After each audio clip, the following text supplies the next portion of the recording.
Welcome everybody to our live stream here on lichess and Twitch. I'm your host, International Master William Pascal. Welcome, Astrobate, to our weekly analysis stream. Welcome, friends, especially for our Twitch subscribers, but everyone's welcome to watch and enjoy the debate and analysis about these games. Subscribers submit games to the stream. We've got a number so far: Mr. Slowhand, Yobates, Yobates, Sumaher, Astrobate, Xerox, and Goiju. I've got 6 so far, room for up to 4 more. Chess mastery essentially consists of analyzing chess positions accurately. This was a quote from Astrobate about Botvinnik. I would say the secret to understanding chess is being able to evaluate positions. If you can evaluate positions. Sean, you have to be a subscriber to submit a game. Tezake, welcome. You have a game for us? Alright guys, we're going to get started. Rats. Rats has nothing to do with it. A lot of rats around here.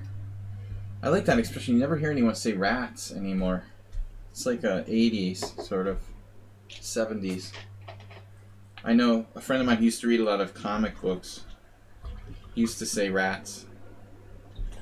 It sounds like a comic book expression. You never hear that anymore. Interesting. Alright, so our first game is Mr. Slowhand, but he's maybe not in the house yet. Mr. Slow, I'll check the users in chat. We've got Mr. Coffee moderating with the help of Moobot, Astrobate. Mr. Slow is here. Steven Spielberg, Xerox also here. TV viewer, Scarlat.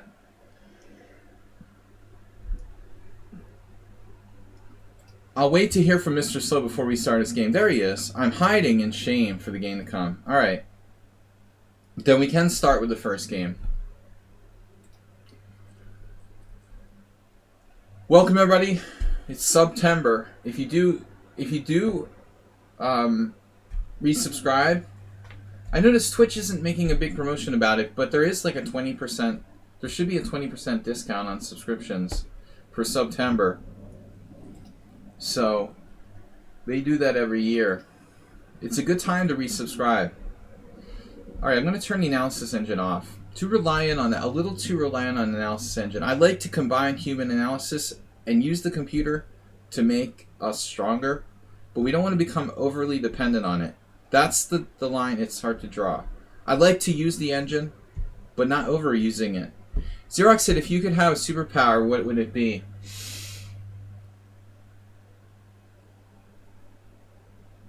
It's probably a curse, you know?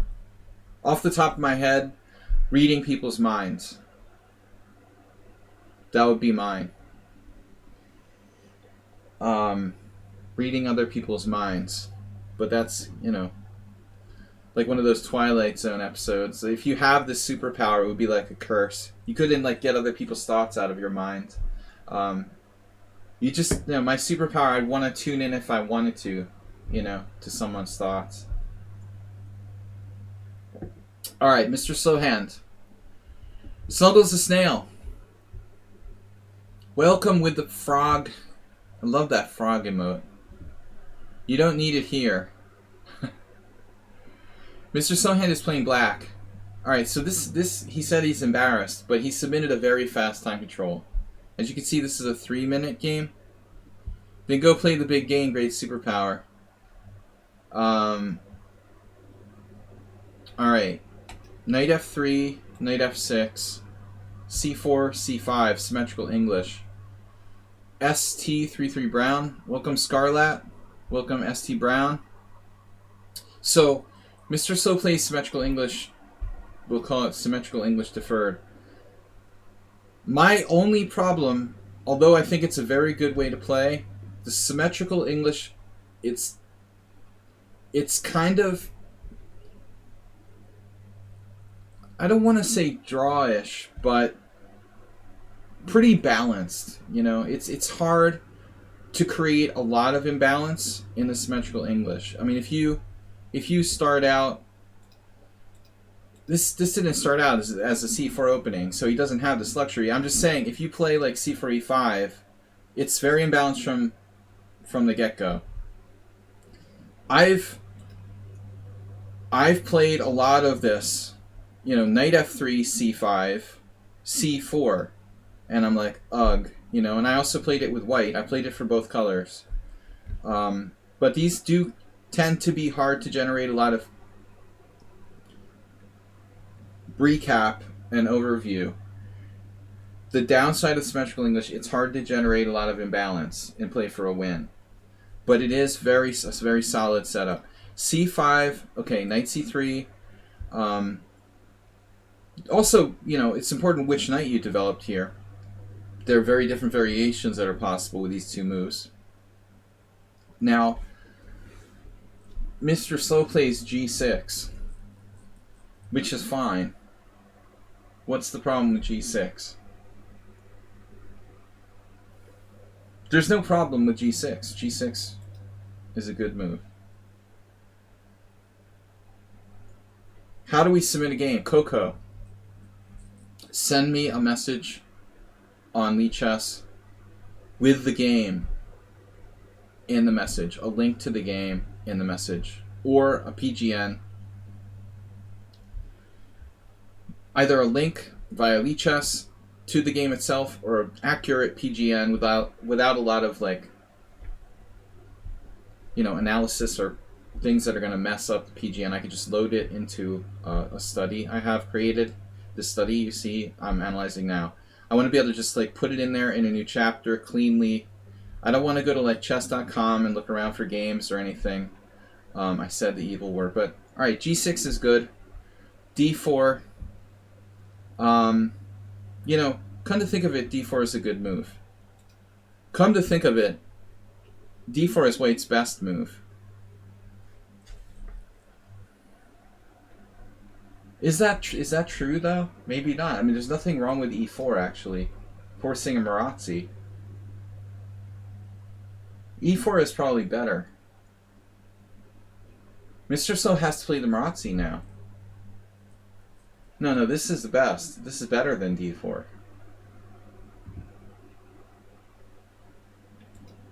No one here, you don't hear any arguments from me, but I didn't mean to say that word. Yeah, no, I mean, e4 is the strongest move, but you've got to play the Marazzi. d4 gives black different options. I'm actually wondering if... isn't d5 a move here? This is sort of surprising, but even d5 is possible after d4. I'm not sure what to make the final analysis of this variation is. But I know that's a playable move. I mean, I don't want to give White another chance to play the Marazzi unless I have to. Mr. Slowhand plays bishop g7, and the problem is e4. Mr. Slow, do you play the black side of the Marazzi? Like, for real? It's not your normal... I would think that's not your normal, like, opening repertoire. So maybe technically you shouldn't allow this move order. You play almost everything. Alright. I just, you know, don't think Marazzi is a lot of fun for black. And if you do play it, you have to know what you're doing.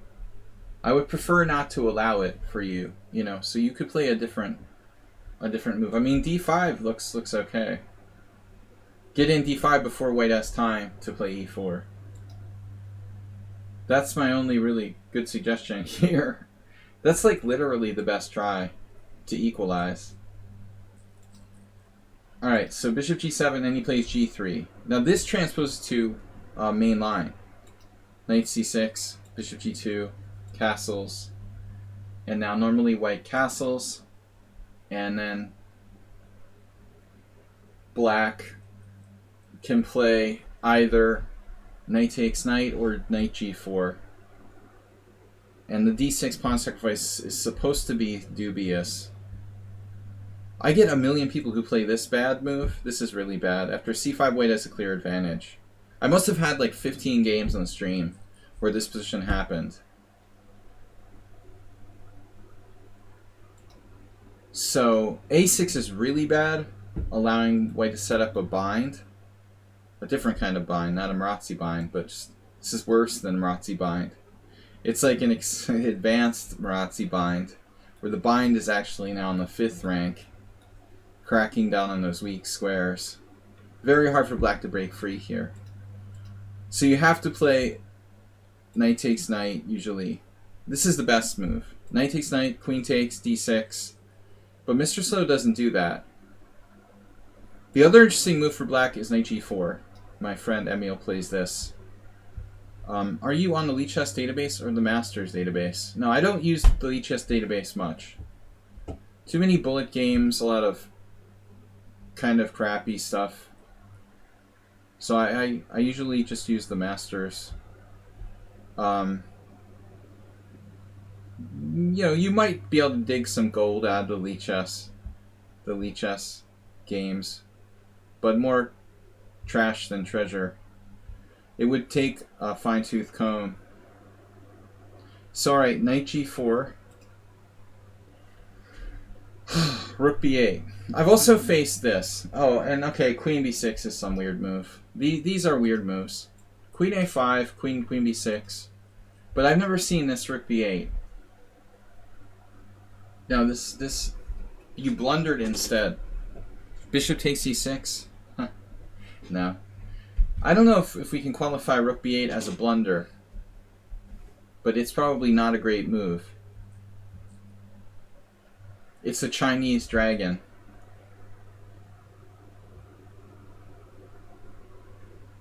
Guys, don't forget to donate, support the stream, subscribe. This is our subscriber stream, so only the subscribers can submit games. Coco just submitted a game. He said. So he said. Did you submit a message to me, Coco? I did not get a message on lichess. To my handle, Sparkle Horse. Make sure you send it to my Sparkle Horse account here on lichess, not email or something like that. Rook b8. Yeah, this move looks a little suspicious. There's c5 with the idea of bishop f4, or bishop f4 directly. I need a couple of openings as black. Competition on 1st October, said S.T. Brown.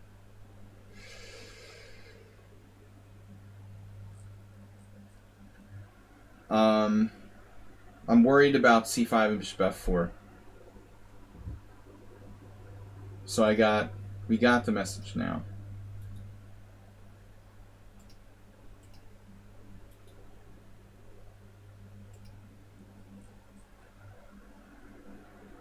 You sent it to the wrong person. Alright. Coco versus Coco.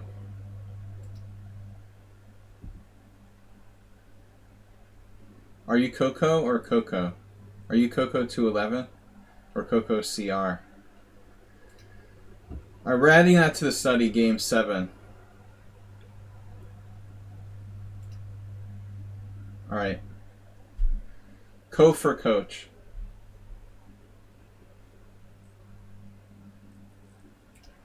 Guys, back to the game in question here. Sorry about that. So, Mr. Slow with the very unusual move rook b8.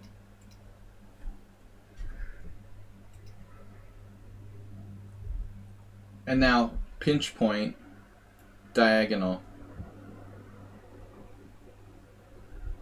So this happened in 2 games where black played rook a8 in both games. So, you know, it's funny. I had some games with white long ago with something similar happening. There was a very strange variation. I'm thinking Mr. Sohan, I probably had this position a couple of times. myself exactly. And so, yes, my opponents played e5. If I remember correctly, there was a way to navigate like that this was good for white, but white had to be... No, I'm not sure rook a8 is the only move. See, this is the trick. You play e5, white takes, and you take with the b pawn, you're turning the attack against b2. Now white takes on e5, but you take on b2. There was something here for white that was very strong, but not necessarily easy to find, I'm thinking. You know, maybe the diagonal here. I remember I had it almost worked out to like a forced win. Because it had happened in a couple of games. Because I was looking at like this.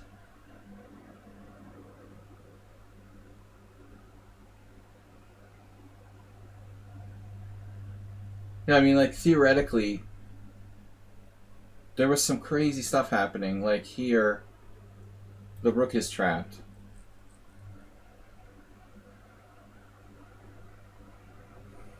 This. And I'm thinking, like, one of the games I played it against, you know, it was someone good. Pretty good. And then bishop d6. There's also, and you also got to look at this. Like, this might have been the variation. It's very complicated.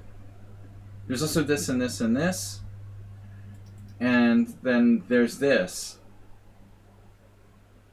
And this. And it's like confusing the hell out of me. It is a mess. You know, so let's turn on the oracle and see, you know, if we can calculate like a very forced variation. But anyway, this is like a better practical try, I think, than... It's very confusing and a better practical try. After d6... Sorry, e5. I had this at least twice. So knight c6, bc6.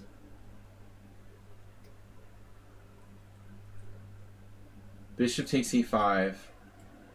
Rook takes b2. Yeah, that's the move.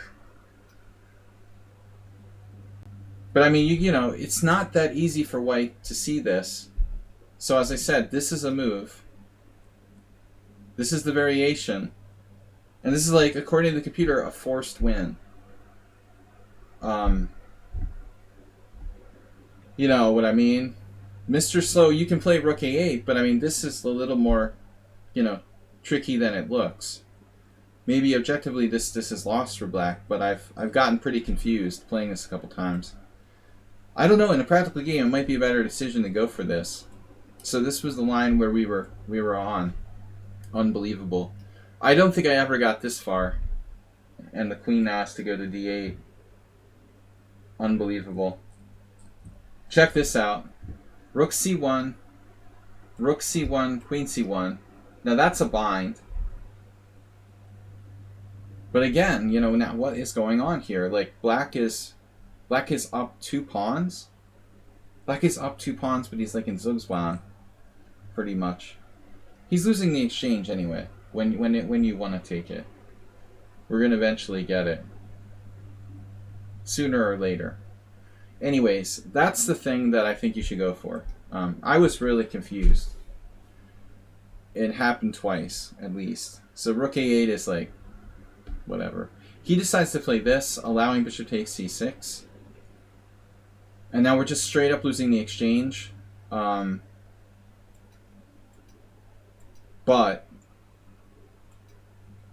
white has no white squared bishop around his king's side. You know, so there's still some practical chance that we can get something going. I mean, f3 should pretty tighten it up. You know, white should be winning. Yeah, as he said, I mean, objectively, this is the best move. And both these guys played c5, which I very well might have played myself.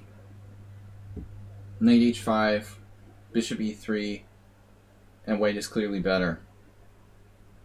So I take variation with e5 as the best practical chance. This looks like kind of torturous.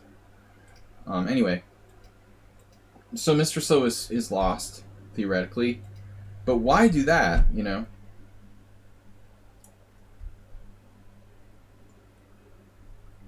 Are you sure c5 is a good idea here for white? Like, you're letting the whole pawn structure kind of, like, collapse? You send the game because of the turnaround. Yeah, I mean, I don't like c5. I don't like him giving you this pawn on b2 and shattering his own pawn structure. He's up the exchange. He has a sound structure. I mean, obviously he has to defend b2, but, man, I mean, okay, queen d2 or something? Why is he letting you, like, destroy his pawn structure? This is a very bad decision. He's, like, attacking when he should be consolidating. So I think that's a dumb thing to do, you know. Complicate when he's, like, just winning materially. Queen takes b2. Now his pawn on a2 is weak.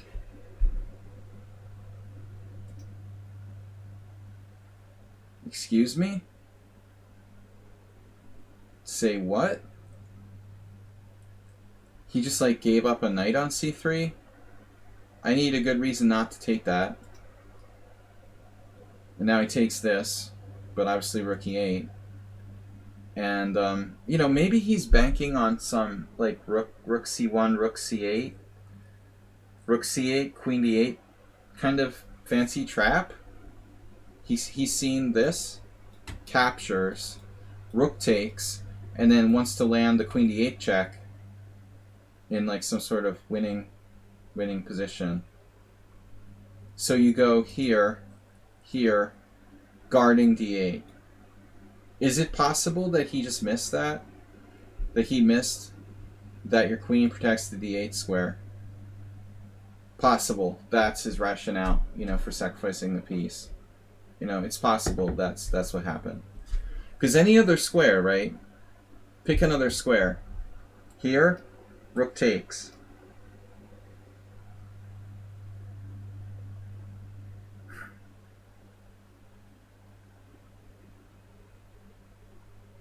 Rook takes, queen d8 check, and black is lost.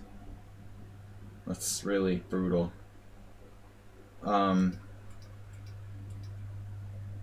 Someone talking about bishop c7, but bishop c7 blocks the rook. But he has knight c7? Sorry?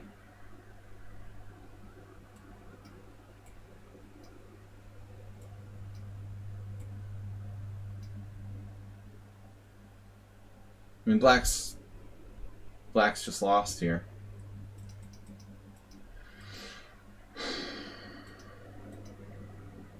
Is there any other move that would work? This is the only move, right? I'm thinking he just, like, missed it. He was Mr. Fancy. Now this.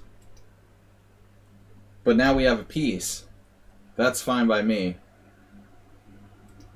I was thinking queen a6. The problem is bishop d8. So we need to be careful here. Maybe we should go to h5 and play for mate with, like, knight g4 or something.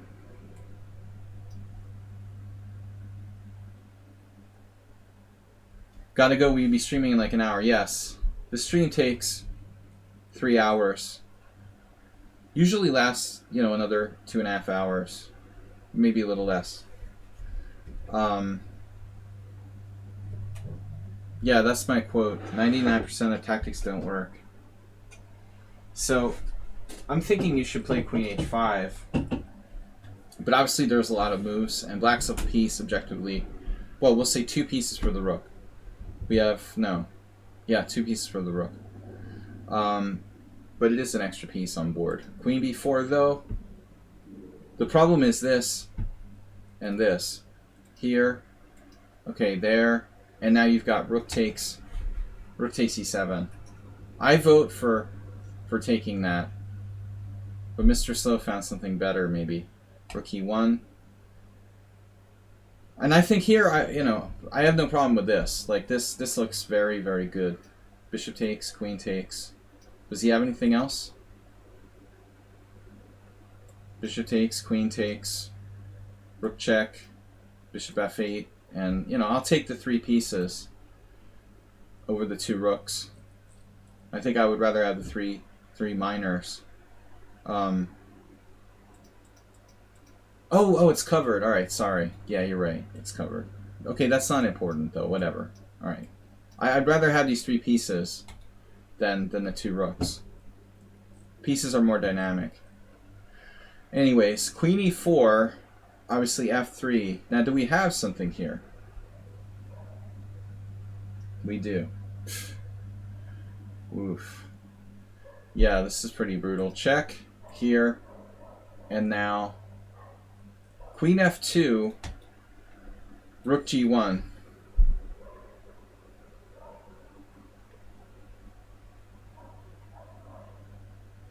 But Mr. Slow found a nice move. Bang. Nice job. Astramate's coming up. So that's devastating. Now rook f1's the only move. Check. Takes, takes. And then only move. And this. And this is this is covered. The white squares take him down. Nice comeback. Thank you, Mr. So, for sharing, for being a subscriber. All right, Astromate's coming up a little bit. We've got Ubatis, Sumaher, Astromate, Xerox, Goju, Coco. 7. 7 games. Is it an Astromate? Is that an Astromate? I think Queen F2, Rook G1, then Knight G4. It doesn't work. I don't understand, Prem. How does Queen F2, Rook G1, then Knight G4? Don't we need the Queen on E3 to go to E4 for the tactic to work? You can't do it with the Queen on F2. It needs to be able to, you know, threaten Queen E4 check. That's the point. All right, good game, sort of. Thanks, Mr. Slow. Mr. Slow. Now Ubatis. This is game number 2. Welcome to September. Who's going to be our first gift sub today? Mr. Coffee. Did Mr. Coffee... Mr. Coffee leading the cheers. Cooking Rooks with 7 gift subs. Mr. Coffee entered the chat today, or is he just like lurking at work? There he is. All right. I saw your Facebook post about Murdoch being the same guy from Star Trek The Next Generation, Barkley. That's really crazy, man. I mean, it seems like the A-Team was older than Star Trek The Next Generation. And he looks the same. He like looked the same in both shows. He didn't like look different, really. Was he really older in Star Trek The Next Generation? Was he that young in the A-Team? That's kind of weird. Yeah, I never put that together. I guess he looked familiar, you know. Barkley from Star Trek Next Generation is also Murdoch from the A-Team. This is something Mr. Coffee figured out that I never knew. Always 10 years. Yeah, but it's like 10 years apart. That's a long time. Mr. Slowhand giving 3 gift subs, tier 1. G-Souts, Harsha, 1001, and then Thud Schnitzel, Star Trek Egan. So, but the A-Team was awesome. That was one of my favorite early TV shows. That was long. It seemed like long before. I mean, I was watching the A-Team when I was a little kid. It seemed like Star Trek Next Generation was much later. Alright, man. I'm getting close. His name, Broccoli. No, his name is not Broccoli. Alright. Ubatis. We're going with Ubatis here. D4, D5. Ubatis' new thing is playing the Queen's Gambit declined. with black. Oops. No, only Oops Schnitzel. You have to be a subscriber to submit a game. Fudge Schnitzel can submit a game. Prem says, bro, can I send my game? And I sent your... Yeah. Scarlat IDG donated 499 bits. So it's great. We've got 3 gift subs from Mr. Slow and a cheer of 499 bits. The leading cheer for this week. Thank you, Scarlat. If any subscribers want to submit games, send it to my lichess account by message. Prem. We've got room for 3 more games. But you have to be a subscriber on Twitch. C4, E6, Knight C3, Knight F6, Knight F3, Knight on BD7. So, Picard called him broccoli. ST is like insisting on this. Maybe. I don't know like the episodes that well to remember. Like Mr. Coffee might know. You remember that? Okay. I don't remember them that well. I'm not a super fan like Mr. Coffee. I was kind of a bigger fan of Star Trek the original series because I grew up with that. I'm old, but what I'm wondering here is why is Yobatis using this move order with Knight on BD7 necessarily? And then, after Bishop G5, usually when you play this, the point is to play the Cambridge Springs. I mean, that's it, man. Check the games. 661 games with C6. The Cambridge Springs kind of rocks. It's a good system for black. I think this is, the best. But he goes with this 39. Yeah, I wish I was 39. I have to give up the ghost, man. I tried to tell somebody I was 39 a few months ago and didn't go over.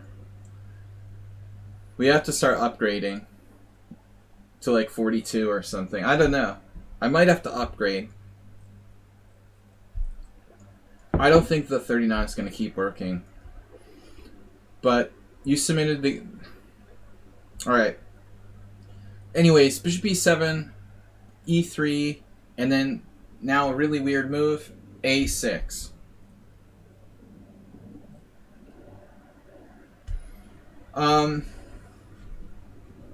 Okay, so I've seen this game already. Right.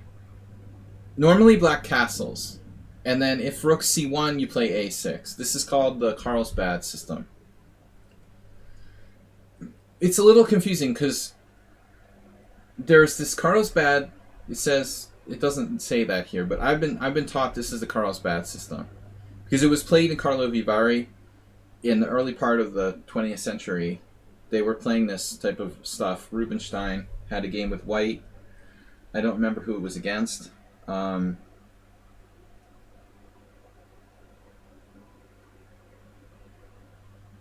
A6. Normally C6 is, Capablanca's variation. But I don't know about this A6 without castling. So, I've played with white. I've had a little trouble against this type of thing, not knowing whether to exchange, push, what should you do?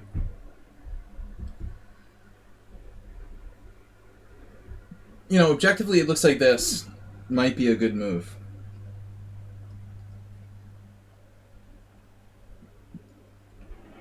In this, specific position. Alright, Prem, I'm going to grab your game and put it in the study. Oh, I got a submission from the Prospectari. Prem, did you send the game to me? Because I don't see your game. I got a game from Prospectari. That's not you, right? You're going to be a pain in my butt? lichess.org. You sent here. Yeah, well, I have to... It's better if you send me on lichess. Because I got it in two different... I should be able to Maybe do it though.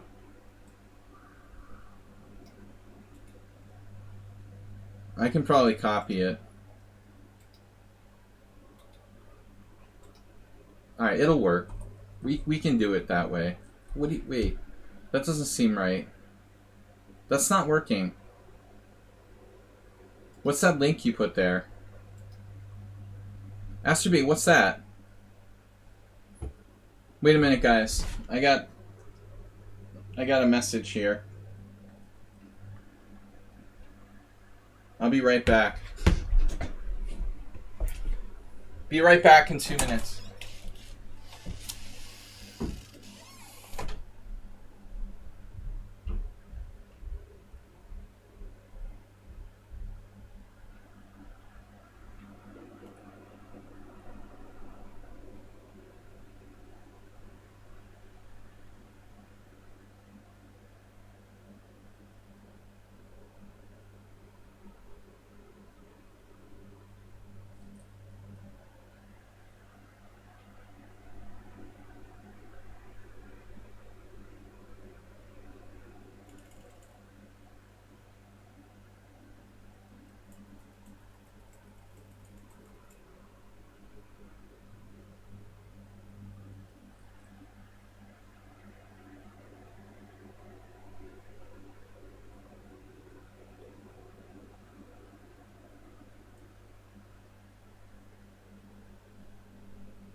So we're back. Sorry guys, package delivery. I feel like Mr. Rogers. Alright, anyway, another old TV show. Mr. Rogers got a package delivery. Yeah, so C5 looks like the critical try. I'm not a huge fan of this. This is okay. This is okay, this is okay. Rook C1, I don't really like. I feel like white has to try something here. Before black does like takes and B5 or whatever. Special delivery for Mr. Rogers.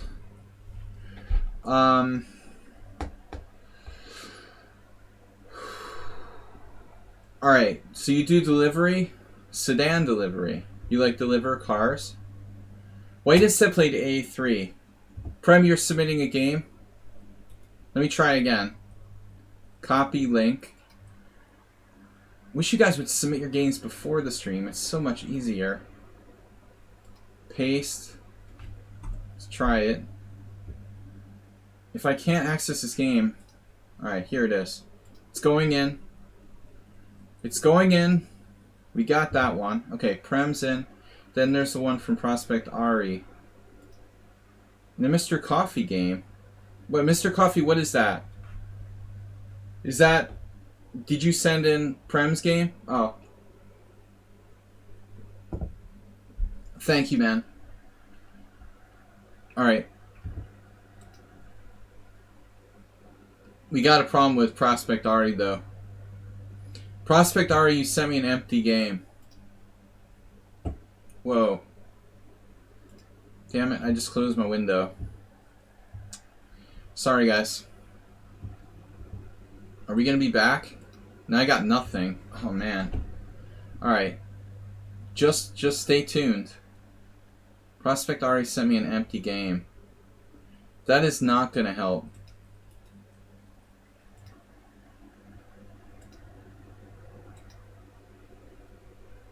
Hello?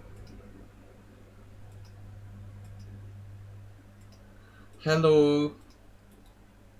Where are you? Oh, it's working. That's Streamlabs. Now we're good. Alright. So, learn, study. Learn and study. It's funny that Sergei Shipov is showing up in Russian. My studies I contribute to. Study. So Prospect Ari, if you're out there, try to find the game and send it. Arsenal fan, welcome. So we're in Yabada's game. A6. A3. This is probably not that bad. It has a couple of benefits with A3. I remember the nanos. Yeah, now we're talking Star Trek Next Generation. Castles. God, I'm a nerd. I play chess and talk about Star Trek. I didn't think it would get to that point. Alright, A3, castles. This is the game. Why was Wesley Crusher in the news not so long ago?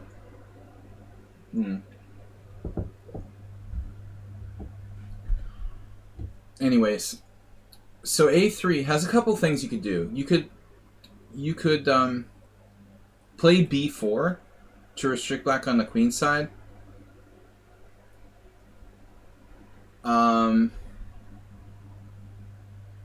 It also discourages black from playing B4. I mean, I don't think it's that bad. But objectively, C5 is white's best move. Anyway, sorry, we've been here forever. Alright. A6. Rubinstein played this. I mean, Rubinstein has a game like Rook C1, castles. This is a game I had with white also. I beat Hal Terry in the 2000... When I won the New England Open in 2001. I beat the passive master. Following Rubinstein's lead. It was C6, castles, Rook E8, and then what Rubinstein did was he somehow played for knight A4. It was a very unusual plan. Knight A4 and queen B3 and trying to use the B6 square.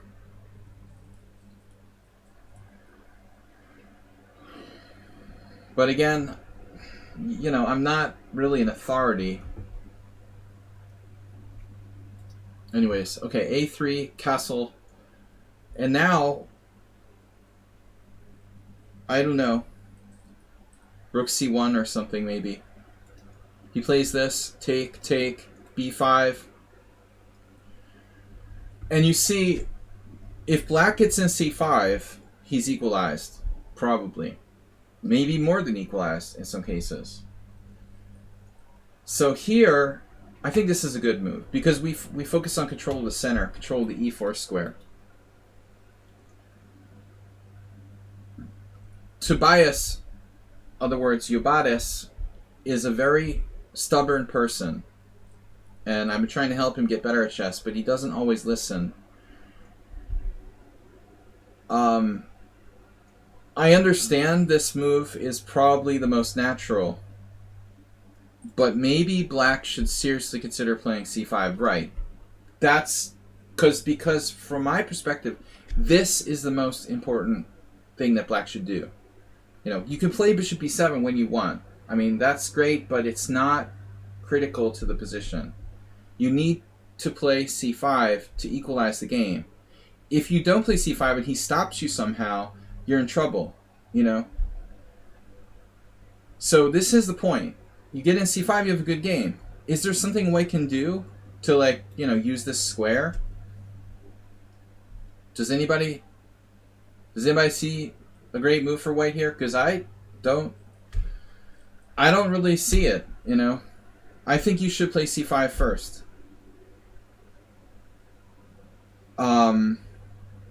Because after wondering about d5, but how can d5 work? I mean, just take with the pawn. I don't believe the hype. Prem 666 is out there, like, imagining this is like the Queen's Indian or something. Well, that's the question, you know. I don't want to go any further with that. But the question is, after bishop b7, can white play b4? Because if he can, then he has a pretty good game. This is interesting. It's like a semi-Slav. This happens in the semi-Slav sometimes. And Catalan. If white were castled, I think he'd have a really good position, or at least a decent position. But the problem is this. And the problem is this. And white's just one move behind. He's just one move behind being able to, like, keep it together.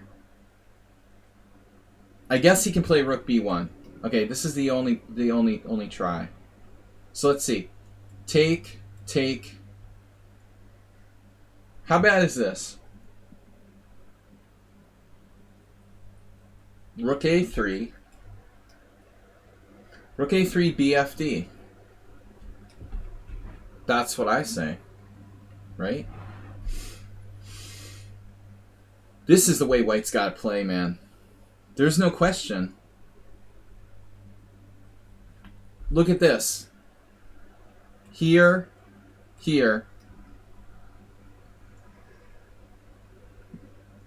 And you're pinning him laterally, and there's this.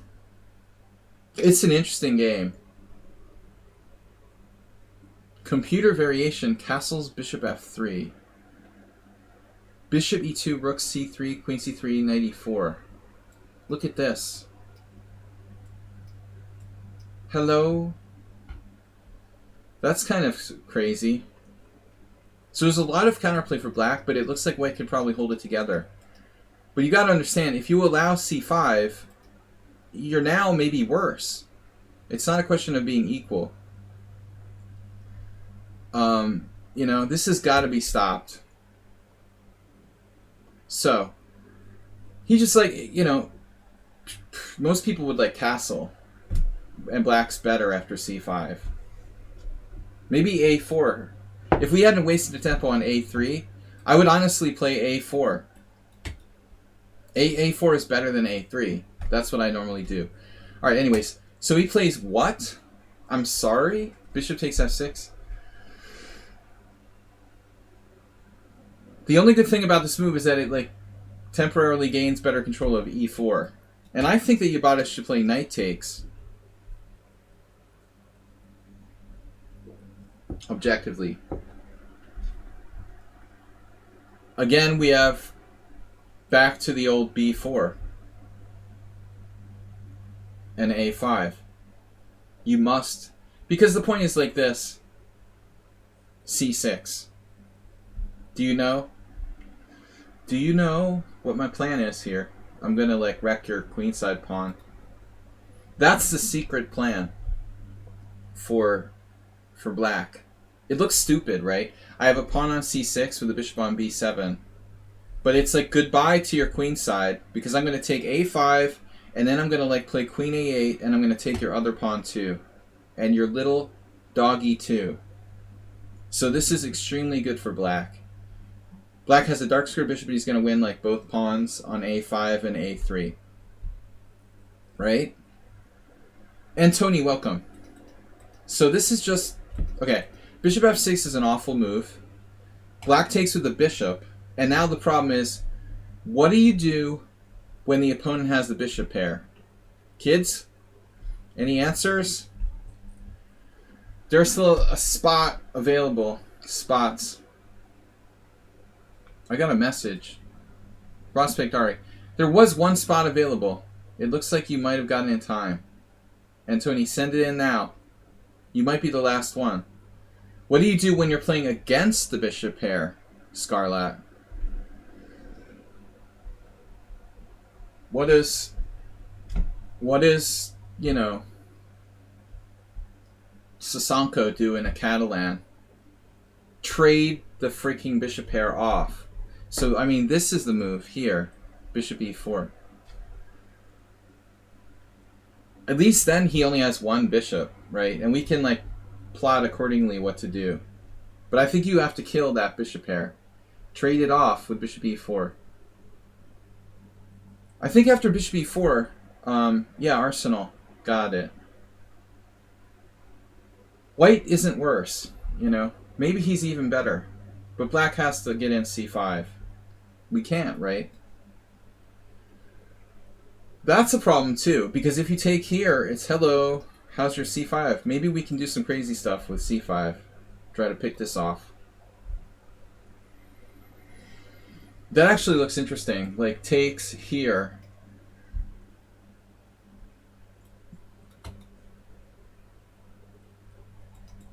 Maybe black can get that in. It's good.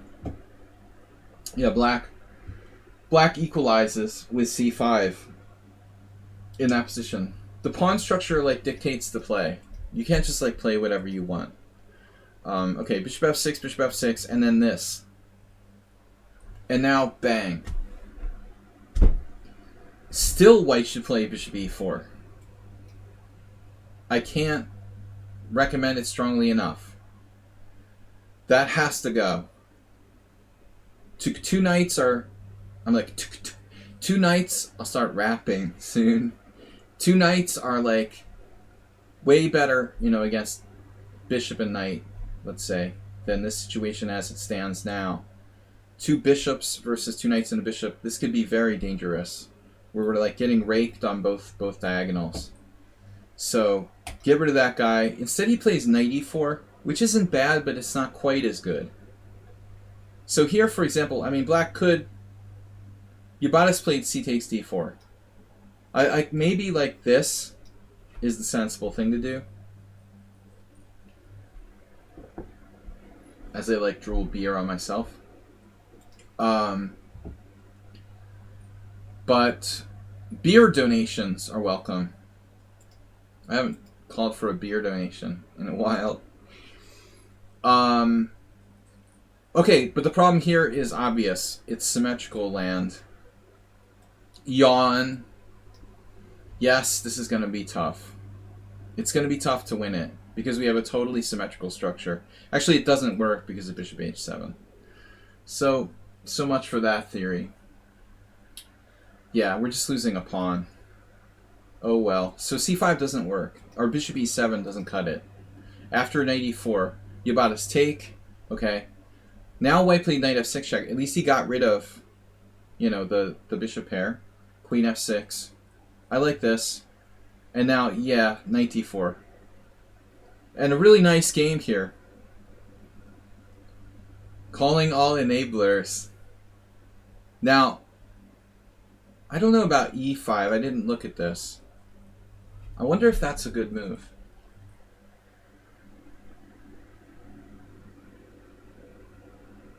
Ubatis ended up playing rook fd8, but I'm curious if possibly this is more accurate to play e5 first.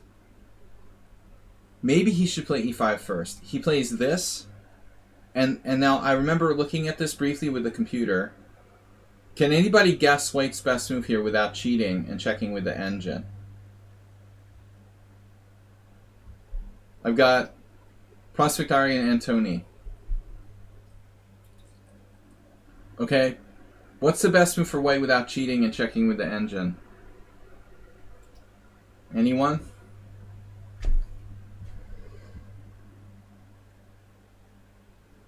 Knight f3. Any other guesses? Queen h5.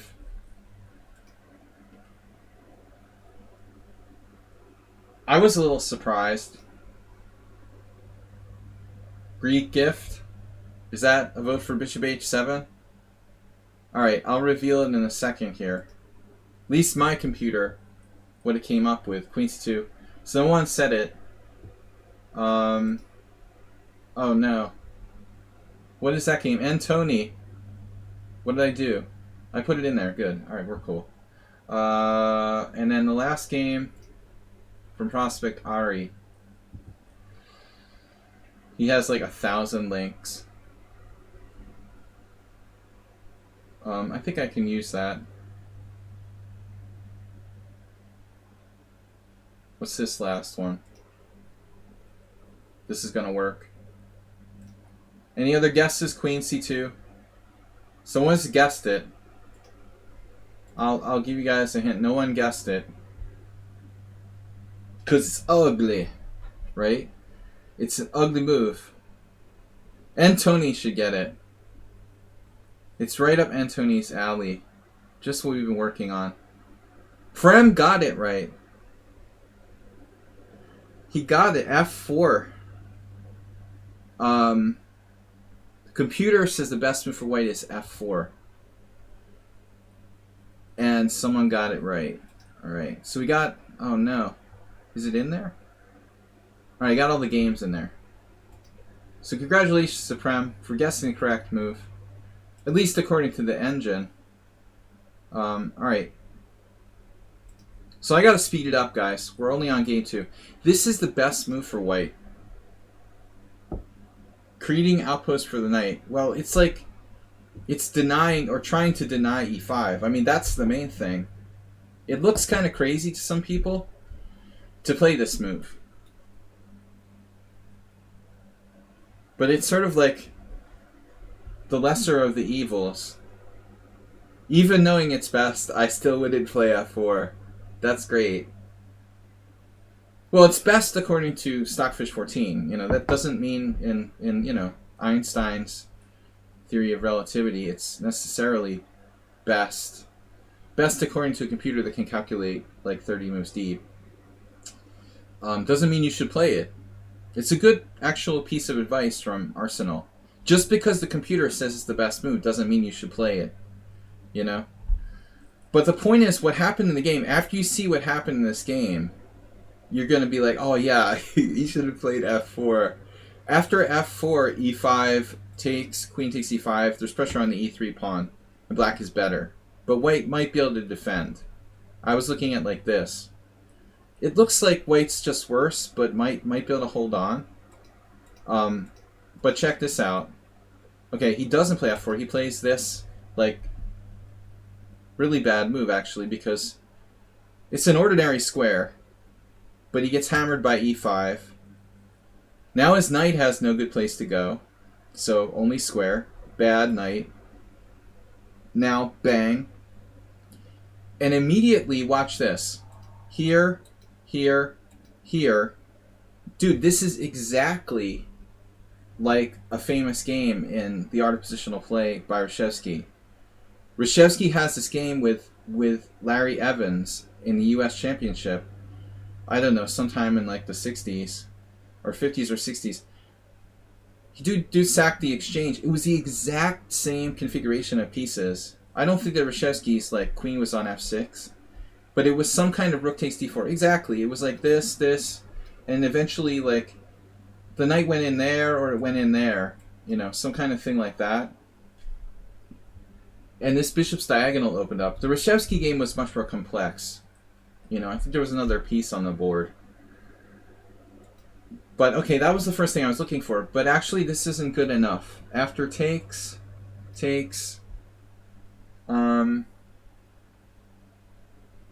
check. I thought there was a defense. I think he just goes here. It's not so clear that this is even winning. I don't know that this is even good. It's just like an exchange sack. So look how Ubatis does it. It's just here. This is a winning move. You just play knight f3 directly. I think that's really nice. So, if you take with the pawn, you're like hosed immediately. This is pretty obvious. So the only move for white, objectively, would have been king h1. And there's nothing fancy. He had to play probably this, and just like this is really strong because we're gonna double up and then kill you with rook d2. Yeah, simply this. You don't need to sacrifice anything. But in the game he took with the knight, pawn takes, and then here threatening mate, which looked good. Because now he has time to play g3. So it's like, oh, okay, everything's alright. No. Queen e6. Check this out. Threatening this, which is like forced mate, and taking away the queen square at b3. Yeah. And you know what? He's actually threatening to trap white's queen with rook c8 now. It's not bad enough that he's getting mated, but his queen is literally trapped with rook c8 after queen e6. He just resigned. So, there's no defense. I mean, the only move is king h1. Right. And now you can at minimum win the queen. But I thought this is cooler. Here, here, and now what do you play? Rook d5 with a subtle threat of rook h5 mate. Queen h2 and rook h5 mate. So now white's only move would be g4. And I think you just play this. And now the threat is queen g2. Something like a rook d1. It's just devastating. And then rook d2. Everything. It's a nice game. Anyway, you bought this nice game. I know he's not here. He's at chess club. I mean, is that what you call it? Chess club? Alright, Mickey's the next game. Sorry, it's actually Sumaher's game against Mickey. Alright guys, we have 10 games. Thanks for Ari and Tony.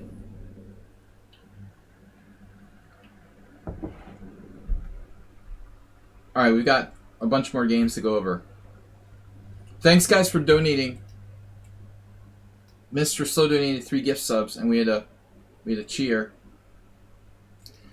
So I'm skipping over, sorry. This is Mickey versus Sumaher. Sumaher is black, the Sumerian. E4 c6. No chess, just finances and idiot chat. Sorry, I got boring AF AGM tonight. Drinking club.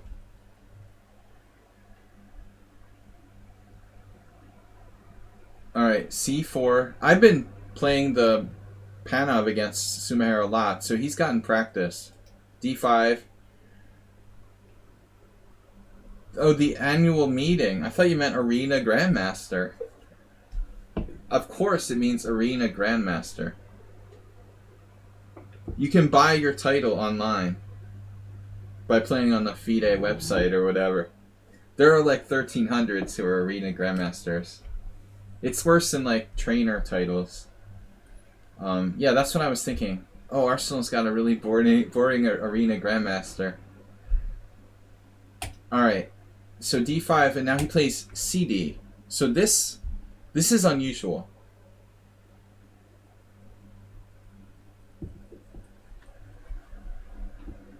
I mean, white's going to have to take a second time. You know? He's just going to take a second time. So he does. Or she does. Or he does. Yeah, this is Mickey. He. E takes d5. You know, another move is queen d5. There's nothing wrong with this. You can play queen d5, old school style. It's interesting. Arsenal's comment is knight f6, important move. But, like, I didn't say anything about arbiter titles. I was talking about trainer titles. E takes d5, knight f6. I'm not going to pay to, like, have a FIDE trainer title. Screw that, man. You got to have arbiters, though. You can't have just anybody, like, arbiting tournaments. Knight f6. No, I mean, my argument is that this isn't that bad, actually. Knight c3, queen d8. You know, what's the worst case scenario? Isolated queen pawn. It's actually not that bad. I think it would be very fundamental to learn how to play this type of classic IQP position. I mean, this is totally okay. Look at the people who played it. Spielman. Well, there aren't it isn't a household list, really. Spangenberg, someone random. Yeah, alright. Admittedly, not a lot of people were willing to go down this move order, but it's actually okay. Arbitid. It's a good question. Is arbitid a word? Pawn takes pawn, knight f6. This is main line. And now bishop e5 check. There's also queen a4 check. I remember the old Swayton Karo Khan book. Both of these variations were considered very critical. And they're both kind of confusing. Arbitrated. So he plays bishop e5 check.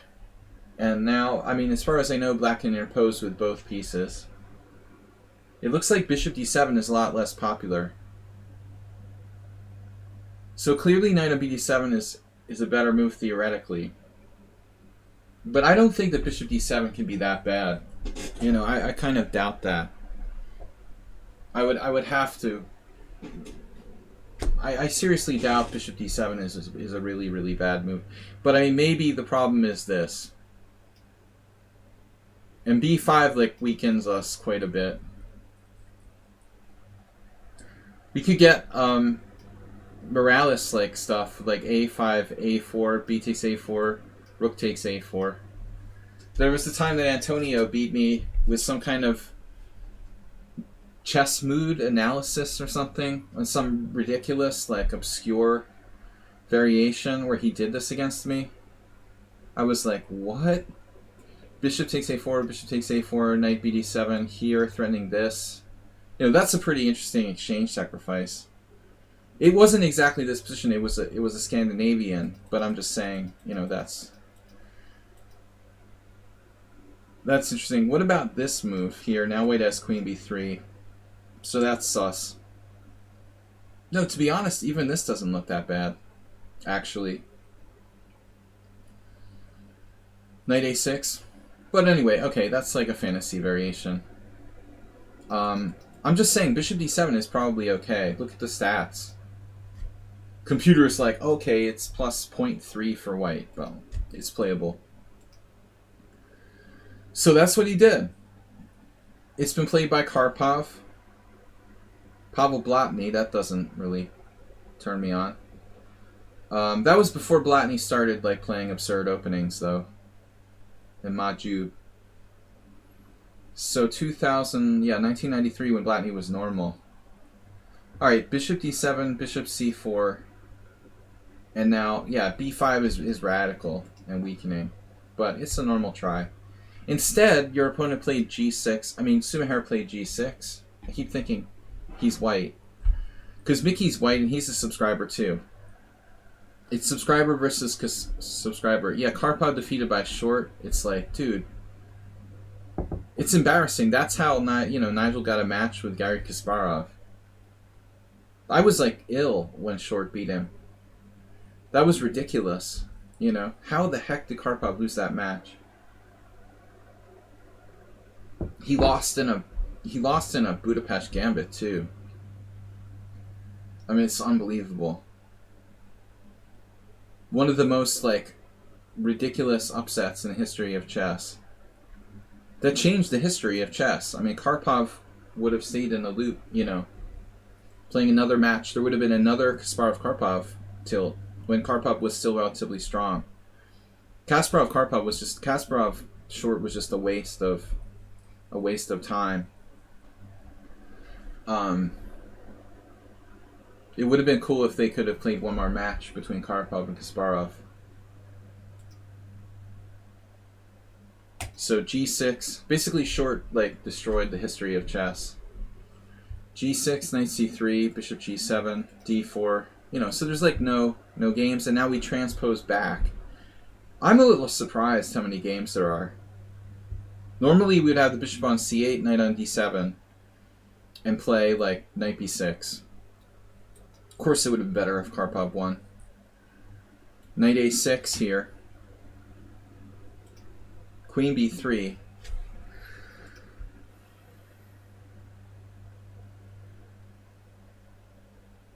So it appears like, you know, quick kingside development is the normal order of the day. This bishop is wrong. This bishop is wrong. It doesn't do anything on d7. It's a bit harsh. Sure, it was... But I mean, I'm not talking about... There are lots of swashbuckling players. I mean, that's not what we're talking about, you know. I just...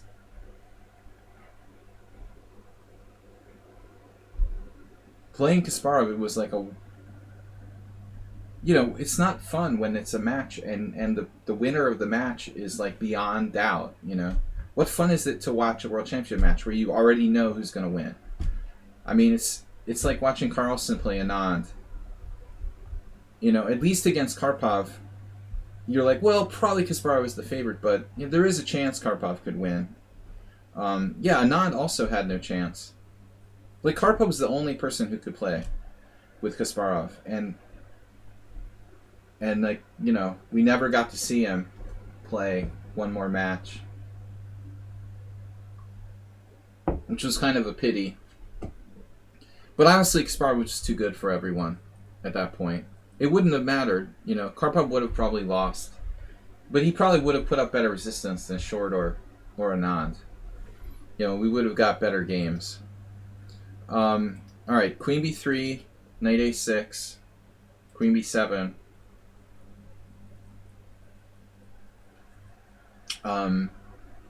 Wow. I mean, I like the idea of Knight a6. But does this work? I think you ought to just play Queen b6. Why is this not good? This is a standard move. I mean, my friend Charlie Hurtan used to play the Caro-Kann all the time. Normally this bishop isn't on d7, but it doesn't change the general plan. You know, we're going to play that, and then we got pressure on that. This is negated. There's Knight a6. You know, the thing is, like, I think a lot of people are like, I'm down a pawn. I don't want to trade queens. That's a general rule. But, I mean, this exchange is not great for white. I mean, opening the A file. Maybe he should, though. You can't... Okay, what's the best move? Knight e2? The engine says the best move is the more natural Knight f3. Shockingly, this position has been reached.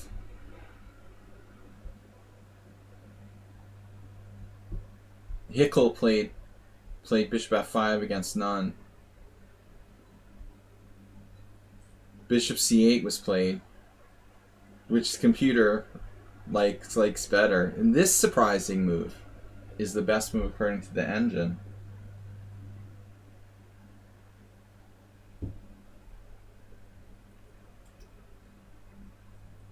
So is this really bad? Well, it's not this that's the problem, though. You know, this is fine for black. So if you're afraid of this, you're misguided.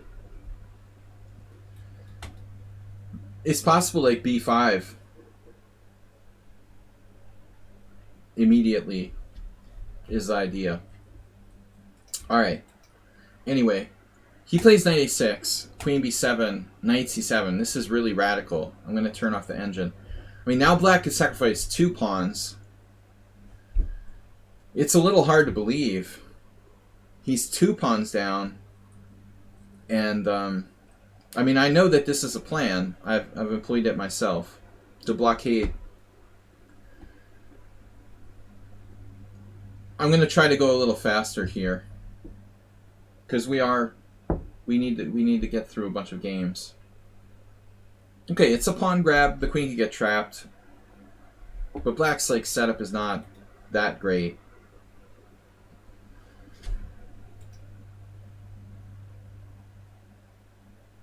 Yeah, I mean, the problem with bishop f4 It's not developing the king side. I want to get my king the hell out of the center, you know. This king is in the center. I mean, theoretically, black could play like e6 and open the game, maybe. Just hypothetically, if you go like e6, if h3, e6, you know, this starts to get a little scary at some point. And if you do this, I mean, that pawn is likely to like fall off, like white has leprosy or something. You know, I don't really know about this. I don't want to mess around and hang out in the center. But he played bishop f4, okay. Hitting the knight, knight back. I'm not sure. I mean, this knight might be, this might be a better choice, no? I don't really like the knight on c7, honestly.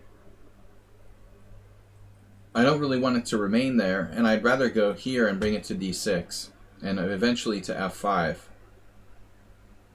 So I think this is a mistake. I mean, you're bringing your knight back off the 6th, and your other one sits on c7. I don't love it. You know, this is the Schieberspieler move, like bishop e5, right? We've got to watch this, though. White has queen b4, queen a3. Yeah, rook b8 is another problem. And that's another reason not to play bishop f4. Destiny Dragon, welcome. So we're doing game analysis for subscribers from Twitch. Yeah, I mean, hypothetically, like, I like this better. But alright, black's still solid. Castle's queenside, and this is where I'm just like, no. You're not well. You don't do that. That is not normal. You just like palm to the head. Dude, there's 0% chance I did it against BB Sara. I guess. Did I castle queenside? Maybe I actually had a game where I castled queenside 2 years ago. In 2019. I don't remember now. But in general, you're almost never going to castle queenside in this type of opening. I mean, that king is like, you're just asking to get checkmated. Please checkmate me. I am a 1750 who can defeat 1300s, but can defeat 2300s. That sounds like a gift. Just play more 2300s. Alright, so castles. Yeah, this is nuts, man. You gotta get out of the center. Maybe he just realized rook b8 was a threat, but very, very dangerous. The king will never be safe here. There's a bishop on the long diagonal. There's a c-file. This shows he doesn't appreciate the danger. Rook b8, queen a7. Yeah, I mean, I don't think that pawn really matters that much anymore. I would think knight d6, and black is... Well, let's just say black has enough compensation for the sacrificed pawns. This is starting to look really scary. Maybe a computer is better. But I don't like white's king. So, anyways, bishop f5, also interesting. Can I trade it off with like bishop c4? I mean bishop d3 from c4. Yeah, I mean it was insane to play castles queenside.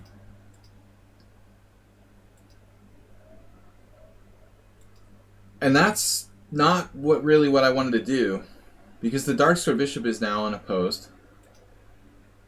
So white is up like 3 pawns in an endgame where his king is trapped in a dangerous position. The 3 pawns won't matter if his king gets mated. Queen c5 trying to trade queens. Oh no. Ouch. And that's the problem with bishop takes d6. So Miki was playing really badly on Tuesday. Now we gotta not trade queens because we're down 3 pawns. And white's still alive. Oh, I remember seeing this now. There was rook takes b2. That's really nice. Very nice. Rook takes b2. Sweet move. And now, if you have another free move, it's like rook b8, rook b1 mate.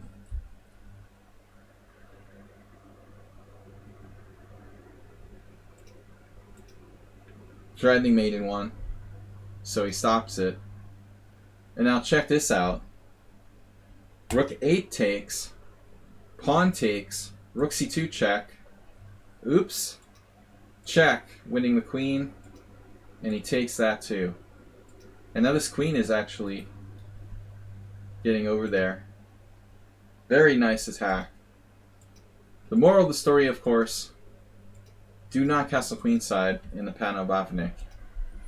Or most, you know, extremely open positions. Alright, that was painful. I also recommend not castling queenside with white in the Benoni, for example, in the Accelerated Dragon. There are just certain openings where you don't castle queenside. That's one of them. Alright. So Asterbait now up next against Gym Class, Gilmar Casio.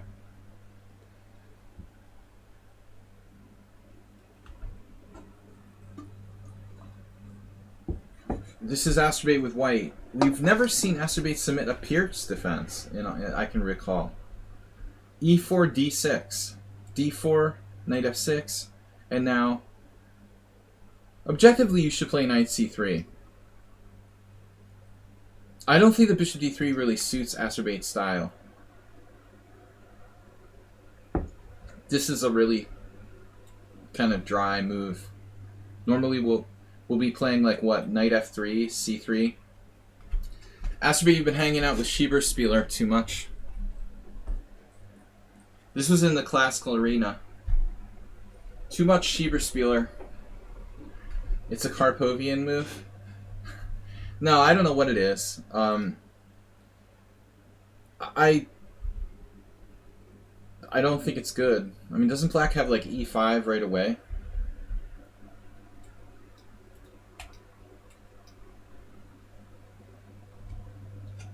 I mean, I would think like E5 right away with ideas of D5 might be quite okay. The bishop just isn't really well placed here. You know, it's blocked by its own pawns.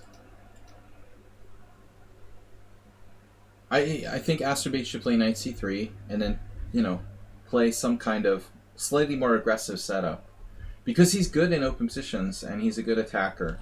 This is not you, you know. Alright. G6. And now Asterbate is playing D4. Not a good situation, man, to be playing D4 when you don't play D4. Yeah, what is this positional nonsense?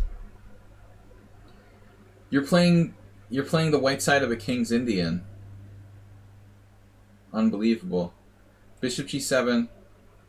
You know, naturally he's like misplaying it. Now, this is a Sarawant system with Knight C3.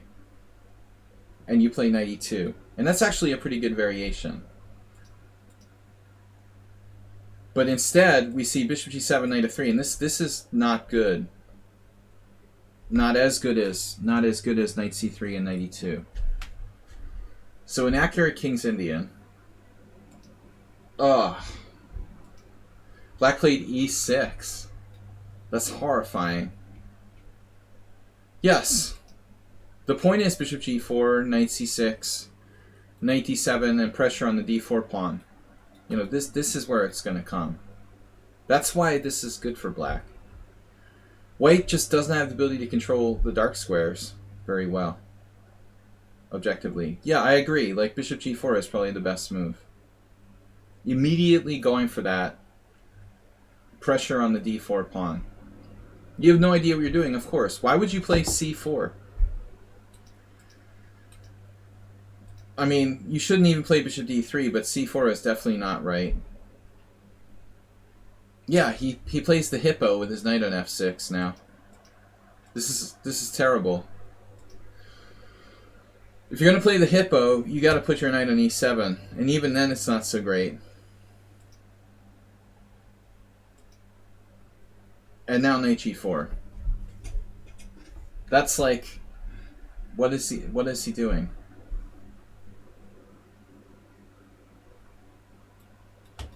Hello? Is anyone there?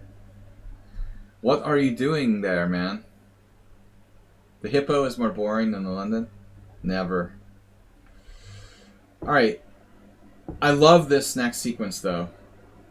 An important strategic point, c4 is clamped down on d5, but often d5 is bad in Pierts.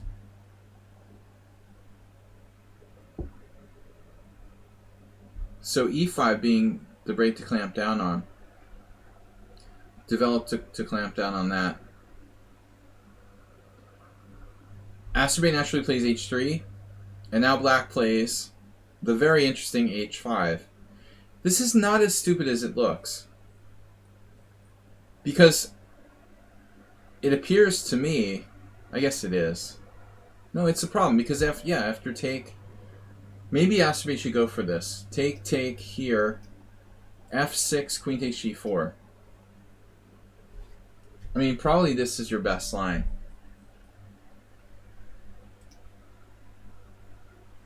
Might even be something else here, like crazy, like e5. No, e5, f5. I think we take here on g4. He takes on g5, and black's position is ugly. He's still alive, though. It's not really good. This is not good. Is black really alive? Yeah, it's not great. We're just a clear pawn up. And black's king is unsafe. It's probably lost. Schieberspieler here. The influential Schieberspieler. Interesting.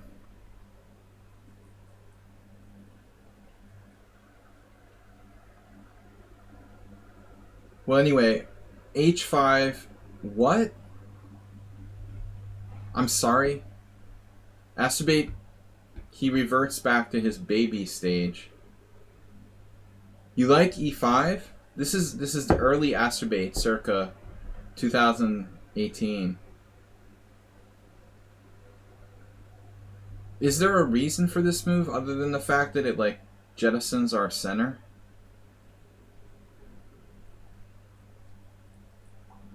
I mean, it looks like white to move and undermine his own center. Okay, e5. Like, I'm sorry, what?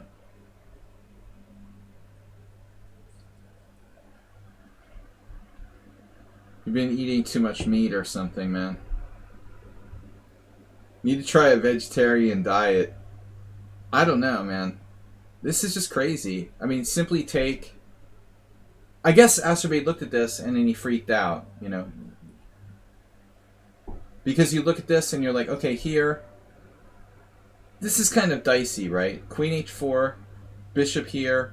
That's probably okay. I mean, honestly, even that's scary, right? Like there. We have queen g4. Maybe not so scary. Does knight h4, h2 actually work? Can we do this? Bishop takes, and then, you know, bishop f4. Or queen takes g4. I mean, I'm kind of thinking maybe this just wins. At first I dismissed it. There is this, though. Then white has time for g3. I got the feeling like probably you can take the piece. Man, oh my god. Wow. Check it out. Rook takes h2. King h2. Queen h4 check. King g1. g3. F takes g3. Bishop takes d4 check. Rook f2. And even this is like better for white.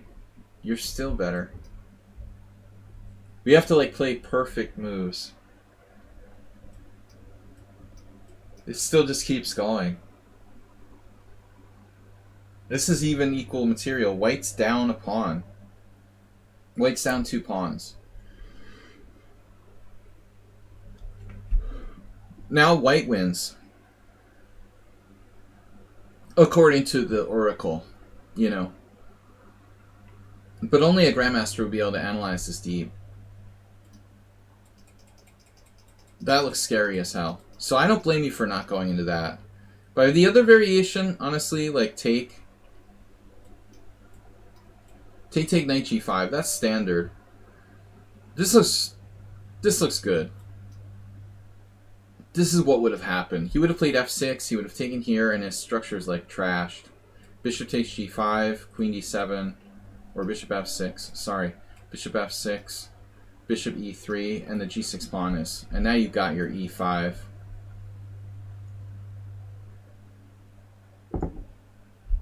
No, this is good, man. You need to know this idea. It's like a classic move in the fishing pole, where you take, and you need to know this theme. It's like a blocking fishing pole theme. Everybody knows knight g5. It happens in the Scandinavian, for example. This is a very classic idea. I guess this move turns out to be the most interesting. That's not so simple, because there he would defend g4. Things still get crazy now. So, alright. Anyway, guys, back to the game. h5, e5, this is nuts. And then black plays what? Yeah, I mean, the guy plays d5. Come on, what is this? You gotta take. You gotta take. I mean, there's not even a question. Arsenal's talking about this, sure. I mean, maybe, whatever. But there's no reason to do this. There's gotta be a more sane approach for white.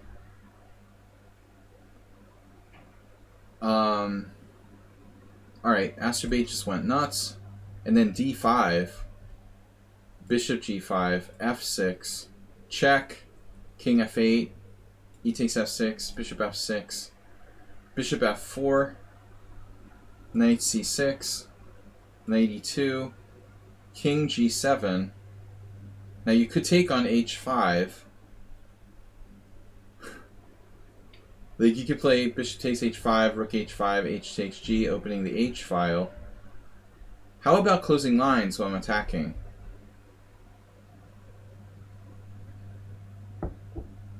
Yeah, I mean... No, I mean, his center was just gone. Asterbate just undermined his entire center by playing e5, and the guy, like, pushed past with d5. The single most important concept is the pawn center. The more I teach chess, the more I realize this. Besides king safety, which is the existential, right? It seems like the second most important thing in chess is this control the center and the pawn center. And if you just like own the center, you win the game, like 90% of the time. Even at the beginner levels. So he plays this. That's a little dangerous, dude. Here, I was actually more concerned about pawn takes and the ultimate, you know, bishop there. The guy took with the queen. This is a mistake too.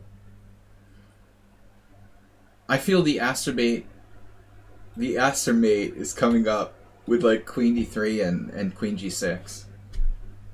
But maybe that doesn't happen in this game. Okay, queen d5 is not so bad. Asterbate, how can you take this pawn? Your bishop's hanging. He's taking this pawn to clarify this cheapo here. Okay, and the guy falls for it. He plays for tricks. He calculates. I gotta give Asterbate credit. He really calculates, and quickly. Because I want to develop. I thought you would go for this, honestly. This is very strong. I mean, white's winning. Surprising he didn't go for it, but he saw the cute trick, bishop takes, and then the guy ate the piece, and there, check. So it's 2 pieces for a queen. And 3 if you take the knight on g4. At this point, you can take it. It will never be 100% safe, but I think we'll run the risk here.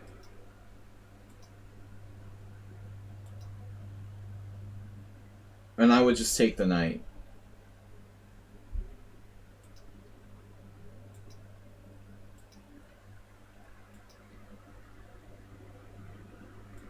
Good move. Fully developed.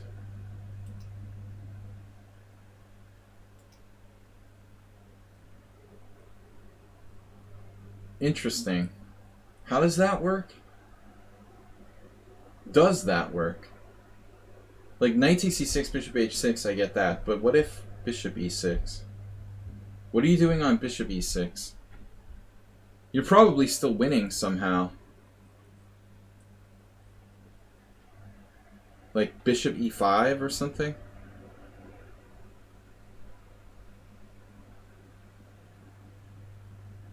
If you're not here next week, it's because I murdered the arena grandmaster. Alright. We won't call the constable. Move 11's here. Don't harm the arena grandmasters. They help feed fides, rich politicians. Okay. 96, 96 in a blunder.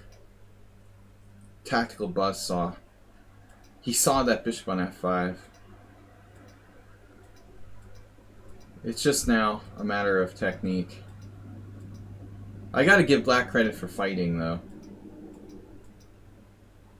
Isn't that mate? You got a mate there with rook h3. You got mate in 3. And you missed it. The old Astrobate would have seen the mate in 3. The new Astrobate is very materialistic. He doesn't play for mate anymore. It's sort of disappointing.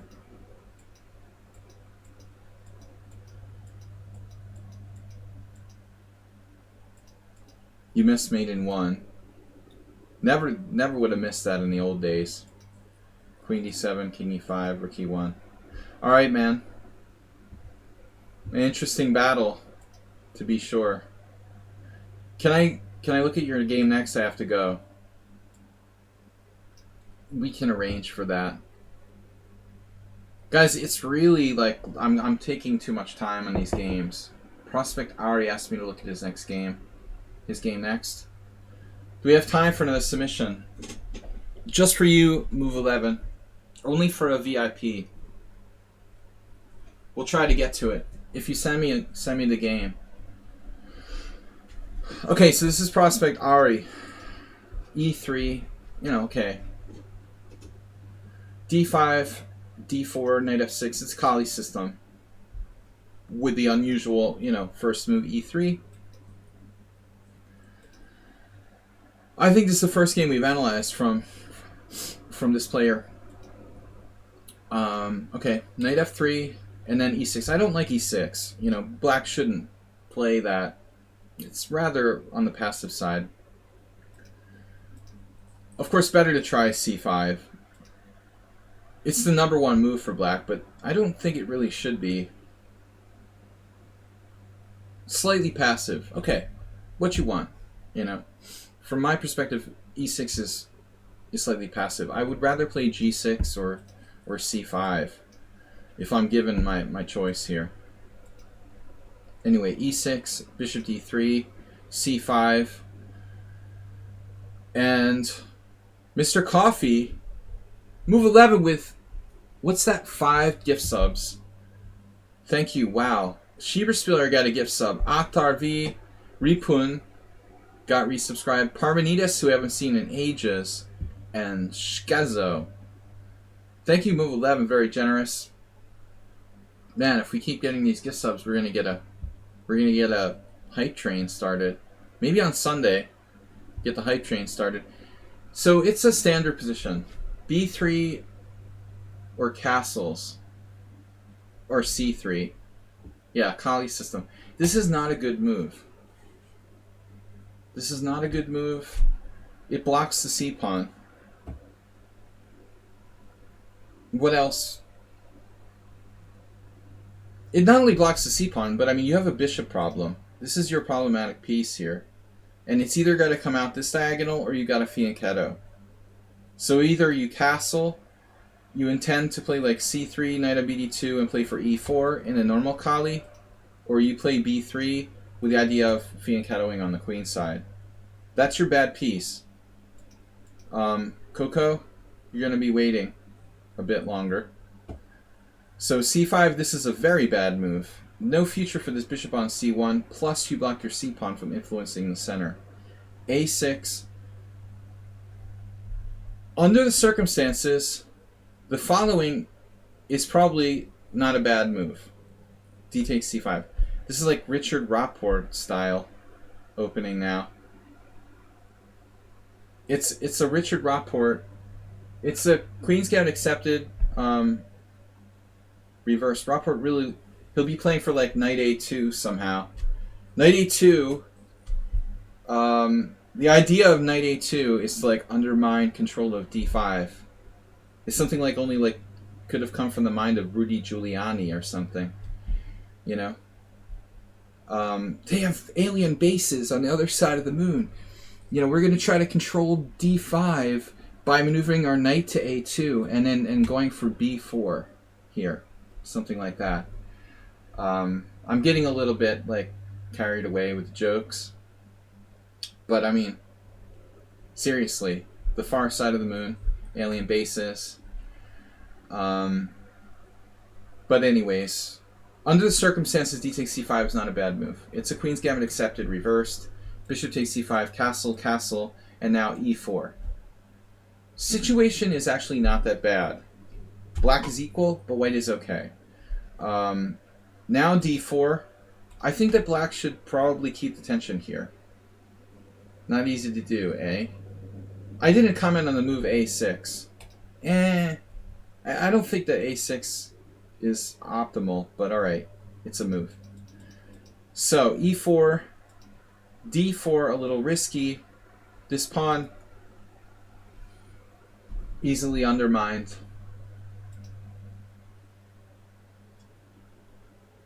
And we have a problem, Houston, right? White's now...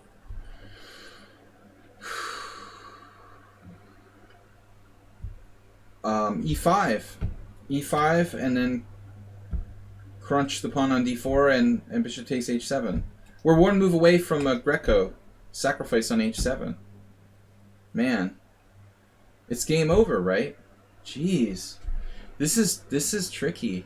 Black just killed himself with d4 in one move.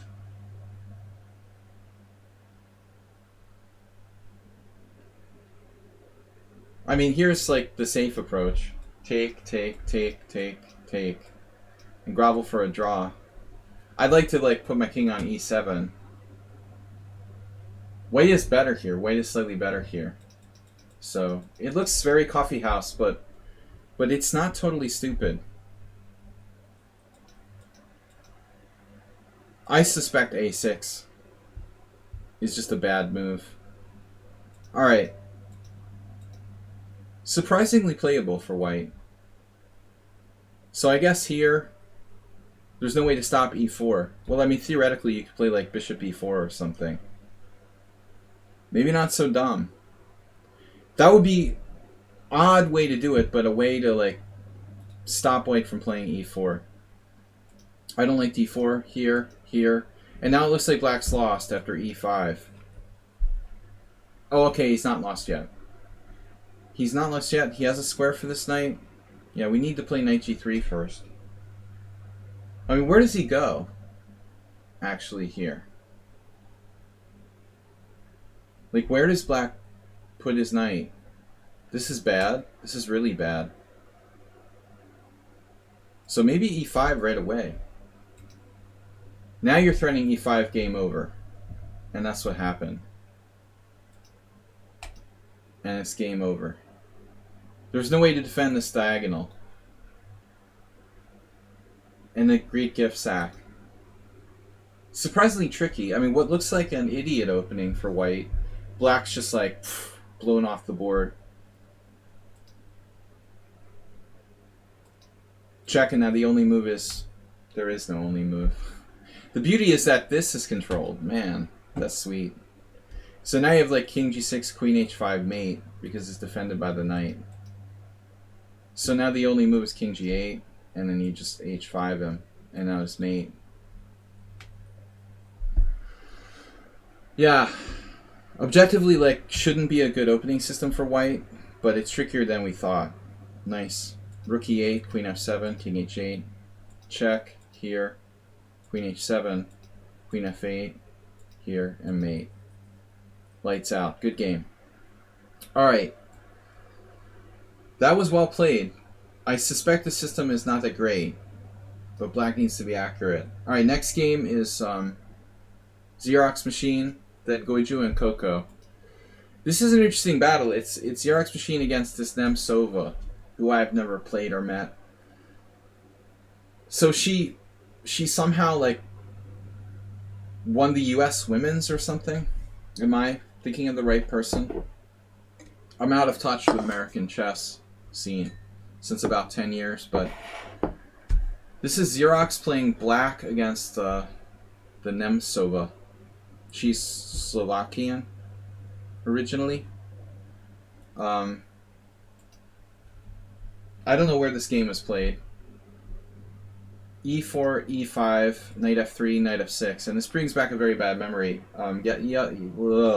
Sunday on my Simul stream, I lost against Xerox in this stupid knight TC5, knight TC4 variation. This is bringing back a very bad memory for me.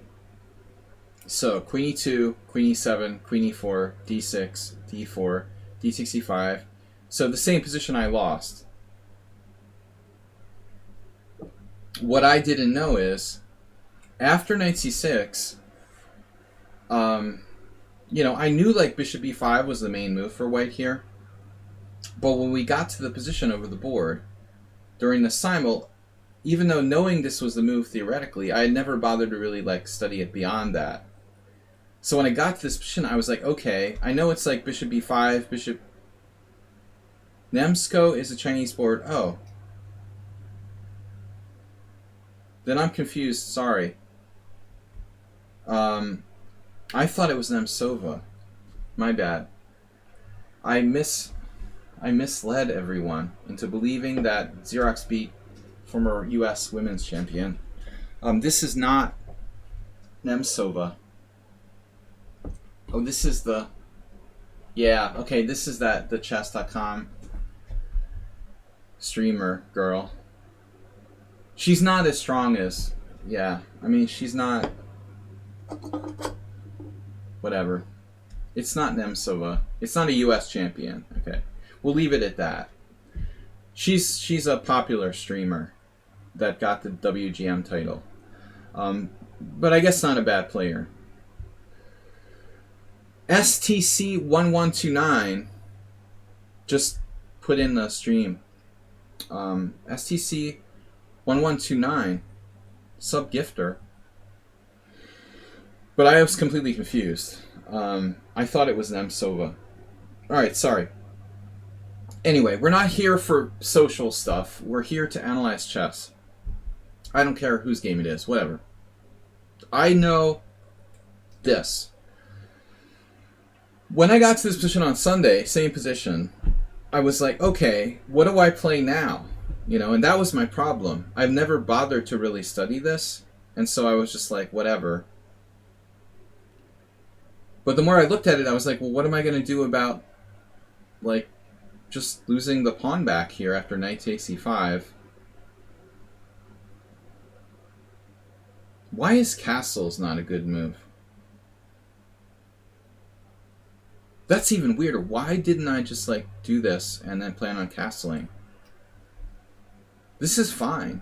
You know, why am I not just simply doing that? But I'll bring up another issue. One of the things I talked about during my stream was, hey, this is like the England gambit. I could just do, like, knight c3 against Xerox last Sunday, I was literally like talking about this for a moment. I was like, oh, well, I could just play knight c3. His queen is bad, and I have knight d5. Move 11 told me that's what Hikaru played recently when he faced this. You know, so it's not surprising. I mean, why not just like play for a positional advantage? It's probably like a solid, safe way to go. The same thing I would do, give the pawn back against the England gambit. This queen is just bad on e7. Anyway, like, that's a good line. I agree. But the bigger question is, why am I so stupid that after bishop e5, bishop d7, I didn't figure out I could just castle? Because, like, you know, knight takes here, b7 is hanging. I see that. And maybe what I missed was, like, this. You know, he loses a piece. I have the feeling, like, I didn't realize he can't take it back.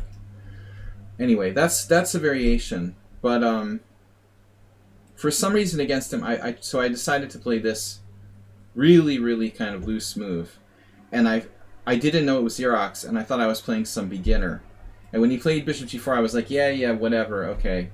Okay, beginner. You know, play your stupid gambit, whatever, I'm going to kill you. And I was lost in one more move. Like, after bishop g4, I played bishop e5, and white just has a lost position, castles, and it's game over. It's game over, like in one move. I just thought I was playing a weak player, never studied this line, and I'm gone, you know, in one move. That's how fast like white can go wrong. I tried, but it was hopeless. Just hopeless. So let's see what she did. Instead, after knight c6, bishop f4. Yeah, I mean, okay, bishop f4 looks like a reasonable move. Didn't occur to me. So we see Xerox has done his homework. I mean, I guess personally I don't really like this bishop that much. You know, it's awkwardly placed. Here, bishop g3, as expected. It's interesting though, 5 players and no one played bishop g3. This kind of makes the Budapest Gambit look okay. We're not surprised she played bishop g3. But I guess bishop f4 is just not that great. If this is good, it solves black's problems, and we're coming with another piece, and we're going to take it out. So bishop g3, and when we expected bishop g7, Xerox has an even more devastating move. Oof. Damn, dude, that's just cold-hearted. Game over. That's your second, like, 8-move win. And f5, and, like, white loses a piece with f4. That's even worse than the game I lost. At least I kind of had, like, a fighting chance in my game. You know? 99% of players online plays bishop g3. Yeah, I mean, why would you play bishop f4 if you're not going to play bishop g3? You know the people who played bishop d2? These are the people who are like, oh shit, black's going to play f5. Ye Jingchuan actually managed to win a game in 2004. And Tal Baran. They all went like bishop f4, and as soon as black played g5, they realized the danger. In this game, like, she didn't. So I feel better that someone lost worse than I did. I mean, this is just like a piece down for nothing. After f5, wow, game over, man. I would just resign here. In our game, I played it out, like sacrificing the exchange or whatever. But I mean, here there's no chance for white. White is just down a piece with negative compensation. So she wants to play bishop h5.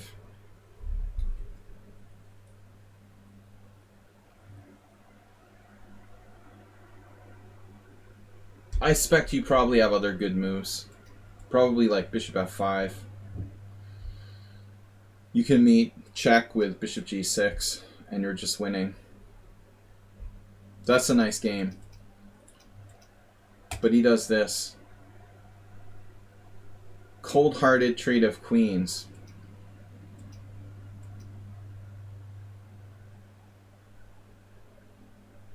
And we got to be a little bit careful about the king position. I guess I would probably play knight g6. He played knight f7. Castles, takes, check, and now he's, you know, there's a little bit of sort of compensation. Check here, knight d5.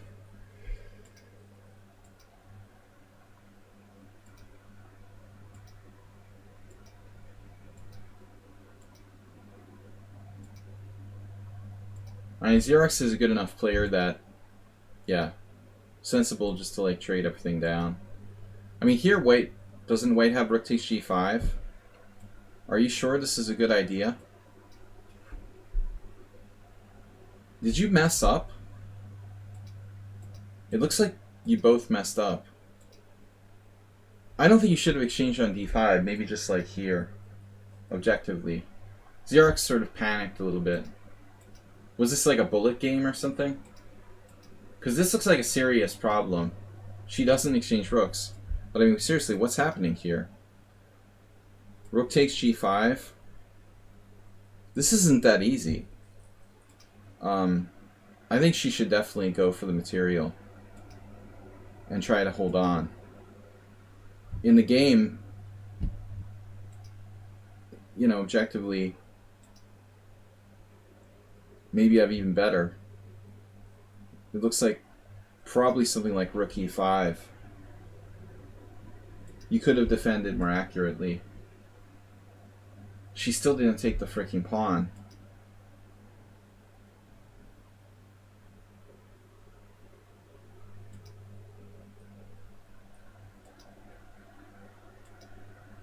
And now she won't get it so easily. And now she doesn't. And it's over. Yeah, impressive, man. That system is pretty dangerous. Move 11.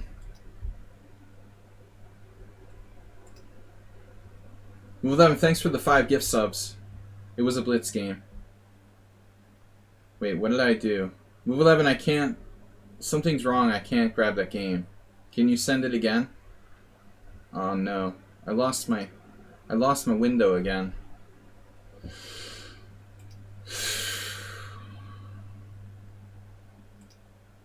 At least it's working. Can you resend that move 11?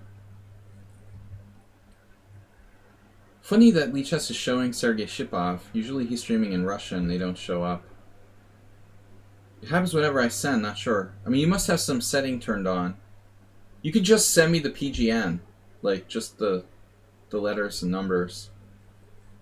If you just put that in. I Impressive is here? Is I Impressive here? Why do you say that, Asterbait? Is he in the house? Man, I'm getting hungry. Don't talk about food. I think my stomach hurts because of hunger. No mentioning food in any time in the next hour. Alright, we've got Goiju next. Dragon 70. Dragon B70. Alright, this is Goiju, white, e4, e5. It's weird. I keep hearing this strange vibrating sound. King's Gambit. Bishop c4, Arsenal. Wasn't it Arsenal who mentioned this the other day? I don't know. Someone took that as a handle. But he lurks. Yeah, Impressive comes by. He's not in the chat now. Alright, so Bishop c4.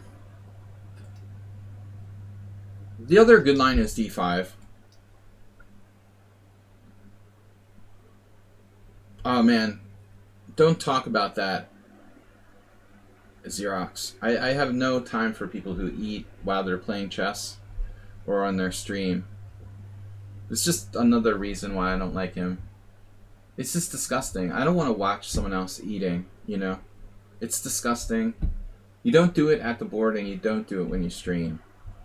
But it's not the only thing. that I detest. In that case, alright, yeah. Maybe like a candy or something. You know, I can't abide by watching other people eat. Okay, bishop c4, knight f6, and I try to live by the things that I believe in. You know, I'm not going to eat on my stream. Unless it's a cooking stream. If d5, how do you take? Yeah, I mean, it's possible to take both ways. Limitless things to detest. Yeah. Yeah, first-hand experience. But hate would be a strong word. Bishop c4, detest is better. Sounds more civilized. Bishop c4, d5. It's a good question from Scarlat. Which is the best way to take? I don't know. This is like probably black's best line. I guess bishop takes, and then you play like knight f6, knight c3. That's the theoretical continuation. So supposedly that's the best. I don't think the King's Gambit is... Yeah, I mean, but you know, if you eat at the board, you simply stand up from the board and walk away, you know. There's nothing more annoying than another neighboring player who's like eating. The worst is like the people who are like fidgeting with like the candy wrapper while they're playing. Farogu Ivan did that the last tournament I played in. He couldn't open his like power bar or whatever. And I was like, for like 3 minutes, he was there like struggling with this like wrapper. I mean, you know, dude, you're a grandmaster. Walk away from the board. I know you're like 75 years old, but I mean, like, walk away from the board. Open the candy bar somewhere else, you know, or ask someone else to open it. It's just like, let alone like eating at the board. It's okay, you know, you can eat a candy bar at the board, but I would prefer not to do it. You know, all right. Once there was this guy. I'm not going to continue with the subject because we need to get on to the games. The worst I ever experienced was this guy in Boston at the chess club who ate like a submarine sandwich at the board. It was like a tuna fish sub or something like that. I was like, dude, this isn't happening. There have to be rules about this kind of thing. Tuna fish submarine sandwich has to be like banned. Alright, anyway, back to the game. Bishop c4, knight f6, knight c3. So I guess d5 transposes, by the way. Does it? Here you can take with the pawn, transposing to another line. You can take your choice. Yeah, like a 1 foot sub. But this doesn't look right. The following move doesn't look right. By the way, like knight takes e4, just, I'm not up on my King's Gambit. Can we get a analysis on that? Is that a thing? Knight takes e4. Can you do that, even? I mean, it looks crazy to do that against the King's Gambit. Major League Baseball players chewing tobacco is okay. Yeah, man, my high school teammates used to chew tobacco. I never did it. Knight takes e4.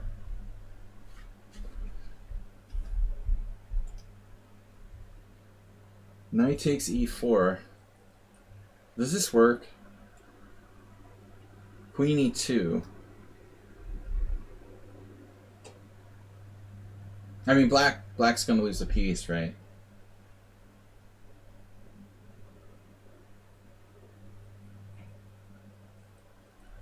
Yeah, I don't think there's any need for bishop f7. But Dr. Tripchance says it's good.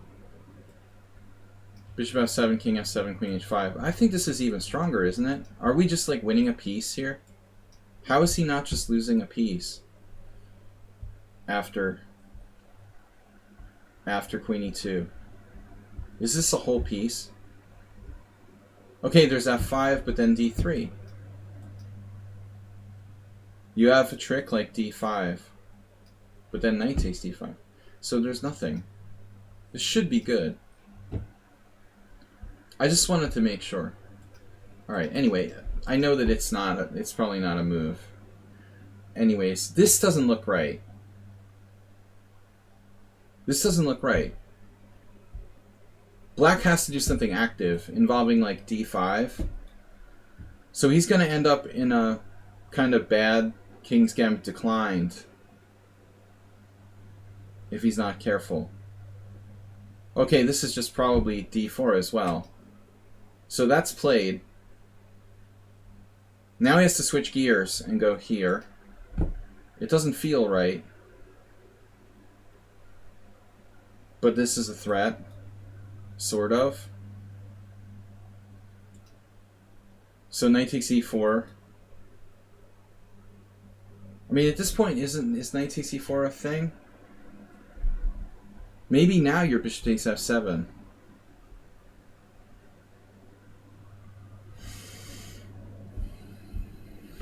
I mean, this starts to look like a legitimate move at this point.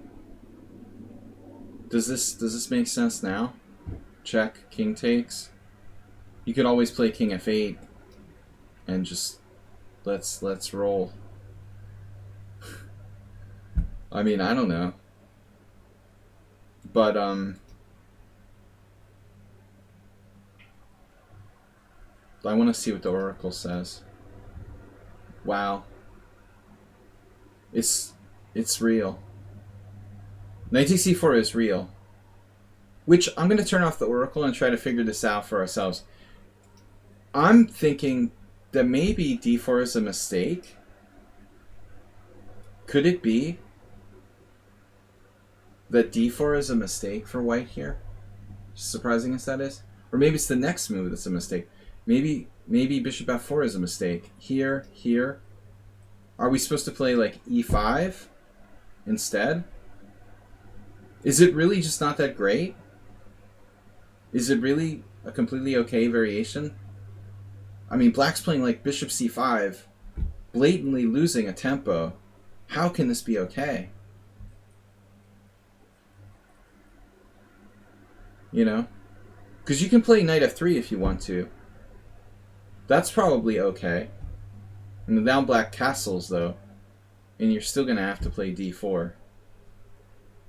And there's the e file. So you think that bishop f4 is a bad move? After d4, bishop e4. I agree with bishop e4. But what is our alternative here? I mean, now black's threatening d5, as well as knight takes e4. So maybe some kind of weird-ass, some sort of weird-ass move like queen f3. Maybe we have like a Latvian gambit. Queen f3. Seriously. Because this overwhelms d5. It's possible.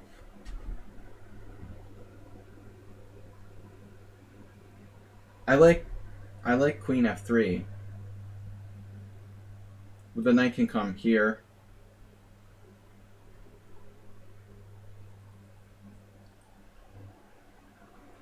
But d6 can still be played. Yeah, of course. Black's not lost or anything. d5 can still be played. Yeah, I guess you're right. It can still be played. But is it good? I'm not sure. You know, what do you do? You can't take it. So what do? This? Queen f4. And?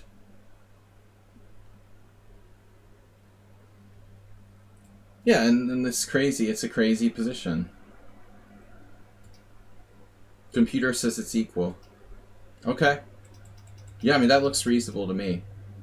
I don't know what else to suggest. Just knight f3. Alright, so he plays d4, bishop e4, bishop takes f4, and black does play knight takes e4. And now we get the craziness. Queen h5, castle. And I don't like the look of this. Because this reminds me a lot of another game we saw. Miki Diket against Sumaher, where I am not happy about the situation of our king's safety with white in this position. It's all nice to play queen h5, but at the end of the day, our king is just chilling in the middle of the board. You know, I'm not thrilled about this. All right, move 11. Let me try to add that. We're gonna have to go through these games a little bit faster. Open link in new window. I'm enjoying the games though. Move 11, of course, inserted analysis. I don't know if that's gonna fly, man. Is that gonna fly? It'll work. All right, we'll try it. Copy, tools, analysis word. I never know when the PGM will go through or not. Please work. Yeah. All right, it'll work. Good job, move 11. Thank you. All right, last game for today will be move 11. No, you can't send any more games. We're already 11 games, Dr. Tripchance. It's too late. I'm stretching it. Anyway, you got to be a subscriber. But even if you were a subscriber, I still wouldn't accept your game at this point. It's too late. All right, so we're still on Goju. Here, castles queenside, and well, it's not as bad as the other one.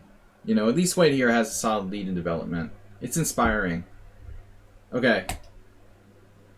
Yeah, that looks kind of greedy. I'm not into knight f2. Probably taking here somehow. Black should probably be willing to give back material. Knight f2 looks wrong. Now I would just develop with like knight f3. I mean, this looks really strong. Knight g5. You're going to get murderous lines, like he takes a rook and he just resigns on the next move. Someone talked about rook d3. No, I don't think so. I think that it's just... Black's got a good game here, if he doesn't get greedy. I'm sure. Black has to play very sensible moves now. Maybe bishop takes c3, for example. Pawn takes, and just something solid. I mean, like even this, for example. What's white gonna do? Bishop d3, I guess. But I have to imagine that black is at least okay here, you know. He's up a pawn. I don't think white has enough compensation. I don't think so. But this is crazy, you know. Here is just like asking to be murdered. Please kill me now. Knight d5. That's not my choice either. I would definitely play knight f3. So here, bishop d6. But I guess black should... Is this really the problem? Like bishop g5 or something?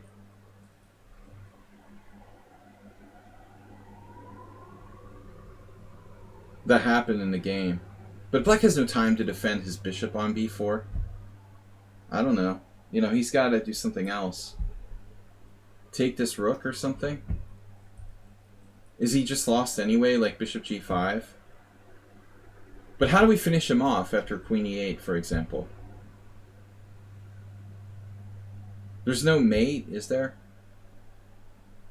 It's all nice, but where's the winning move, you know? We have a very nice lead in development. Where's the winning move? It's not a winning position.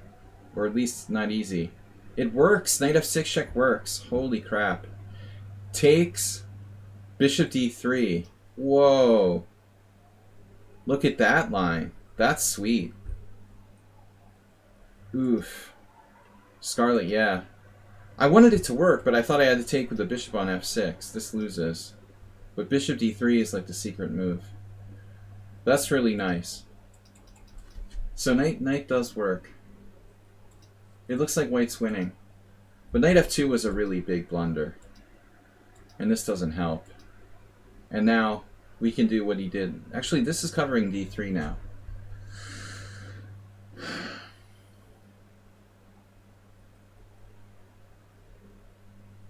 But I mean, I think white is developmentally winning. Maybe we don't have to win immediately. You can play knight f3, for example, and the development advantage is just too big. And this is probably simplest. Just play knight f3, and you're threatening rook e1. It's over.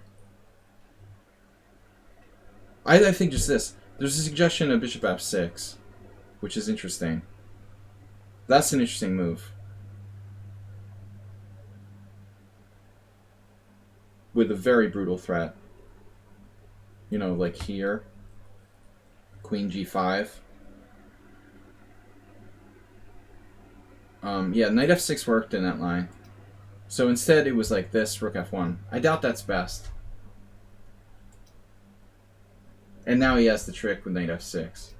And that was the point, bishop d3. Very nice. Alright, next game is Coco, who I know was here. He's playing against his coach. This is Coco versus NM Coco. d4, d5, c4, e6, knight c3, knight f6, exchange variation, bishop g5. It's also possible to play without c6. But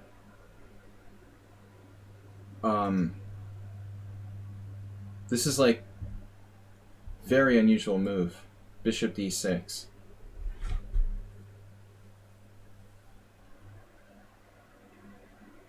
Is white's move order, is it better to play queen c2? This is an interesting question. Which variation is better? Here black has knight a6. I don't know. You know, this is something to wonder about. Anyway, I didn't know this variation. It looks like there's Kramnik games. I didn't realize this is a real thing. So everyone here played bishop d3. Yeah. Rather than queen c2. This is something relatively modern. That's been only played in the last like 10 years. So black is like ignoring this pin. Which means what? Is he going to play like h6, g5 or something?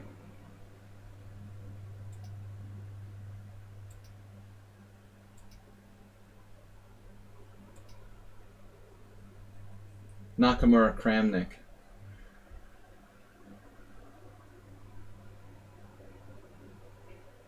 Someone played h4 and lost.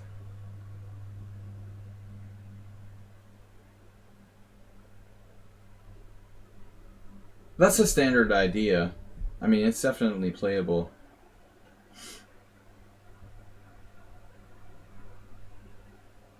Well, I mean, I don't like h6 in the Queen's Gambit accepted or exchange variation either, but this is a specific setup where he's played bishop d6. I guess you have to break this pin somehow, or attempt to do so.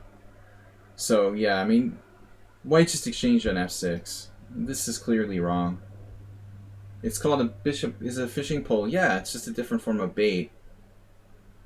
It's just a matter of whether you're fishing with worms or like, you know, lures or whatever.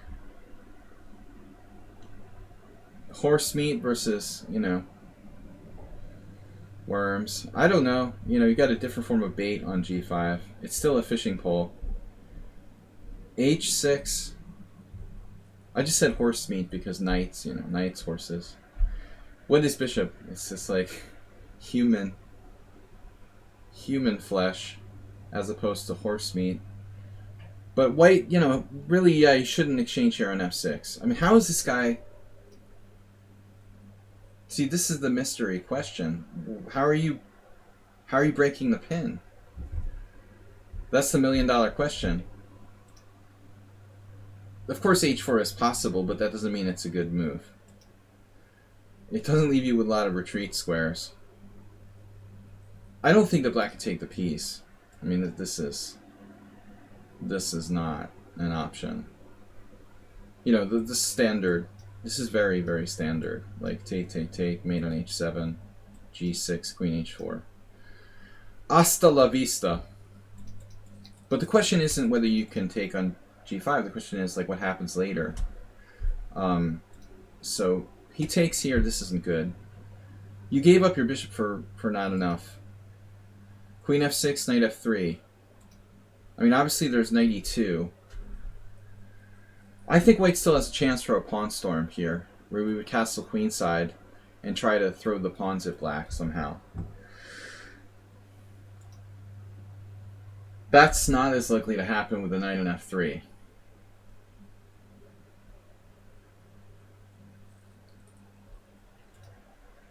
So I prefer knight e2.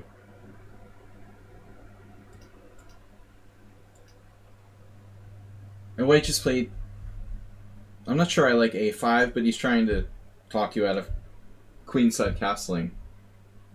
I don't think it's even necessary, but... maybe rook e8 is a useful move.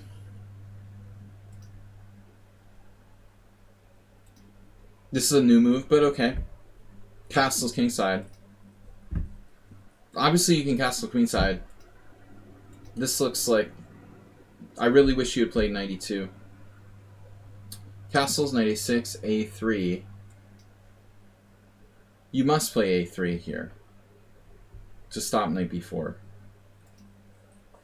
Gave up your bishop. The two knights versus two bishops may not be that bad, but I prefer not to go in this direction. Bishop f5. I mean, generally speaking, I had a friend, I am international master Jonathan Yedidia, who used to play the Queen's Gambit with black and try to win, and you know, I mean, you get a kingside attack here. Black's playing for a kingside attack. He's got very good control of the center, and you know, you're going to get checkmated on the king side in this position because these two bishops in black space advantage. But I'm not sure about bishop b4. I mean, if I'm black here, my main priority is to checkmate white on the king side.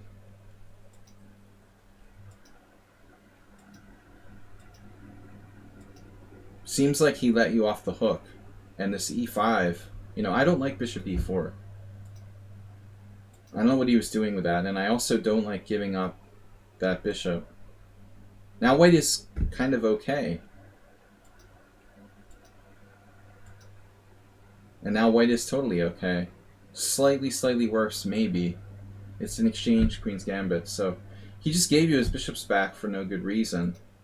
Maybe black's f5 got something here. You should be playing on the queen side.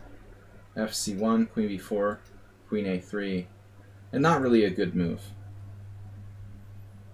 Queen a3 doesn't look right. You know, you should probably just simply defend the b2 pawn and start your minority attack. I don't think queen a3 is right. So he smashes your structure. It's a little weird. This king comes over.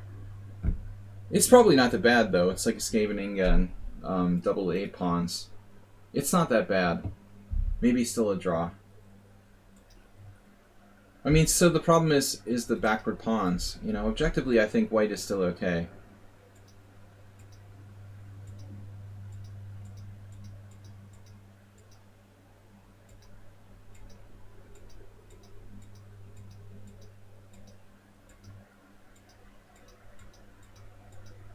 And now finally has a plan to start attacking your pawns. But I mean, that's your majority over there. I don't think that black is winning here. And now you've adopted like a kind of defensive setup. Yeah, I don't know if I like the way this is going. We probably want to like harass him some more over here with rook b1. Get him to play b5. Maybe that weakens his queen side a bit. Another move you might want to play here is a4. If you play a4, you would prevent b5. I mean, shouldn't that have been played at some point for white? If you play a4, he doesn't have any more b5 defensive chances. That should have been thrown in. This looks kind of weak here. So I feel like black has some chances to win now. You know, and at this point you're trying to make a draw.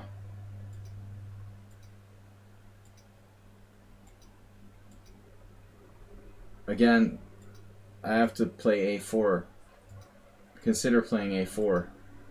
And if you're going to defend this pawn, it should be like laterally with the rook, not the rook on e1.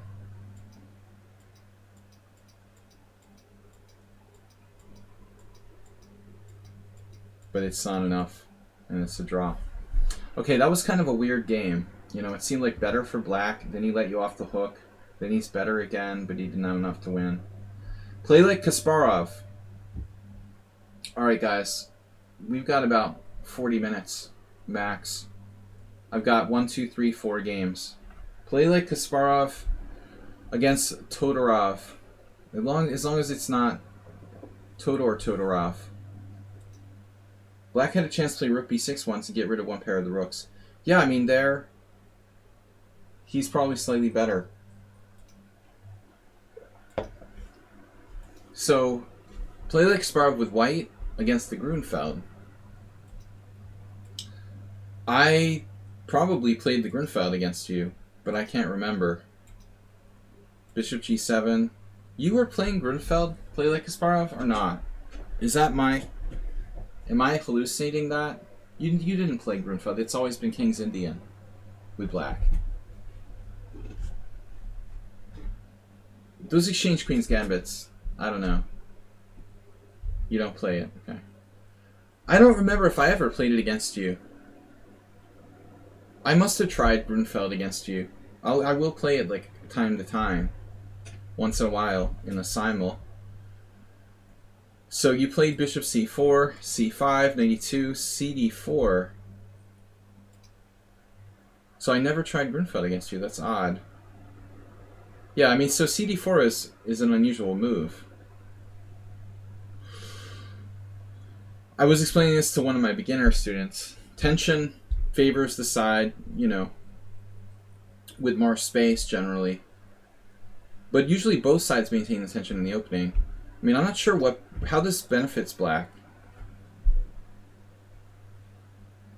You're trading off your pawn on c5 for a pawn on c3. In general, I would think that favors white. A very basic way to look at it.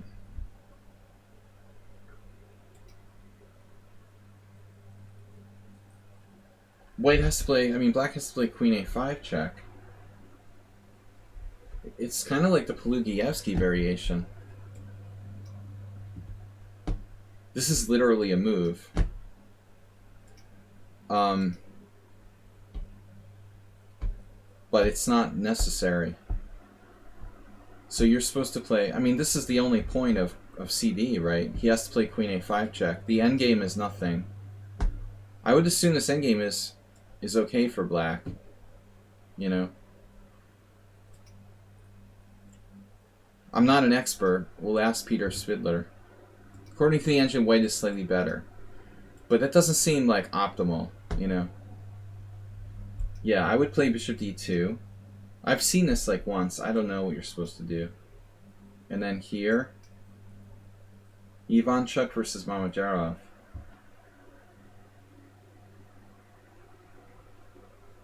To play for a win, you have to play king f1 or bishop c3. Castle, and then castle, and then bishop g4. Yeah, it's interesting. It looks like black is maybe okay. That raises an interesting question. There's another move there, b5. It's also interesting. Okay, I mean, I don't play this line for white, other than in some blitz games. I'm not really familiar. You would think like white would be able to maintain an advantage somehow. But castling to me doesn't make sense. Alright. Now b6. So apparently there's a significant number of games with this. Better to keep the tension though. I just don't see how releasing the tension benefits black. Alright, b6. f6? You must have mistyped. b6, rook c1. I mean, queen d2, also a move.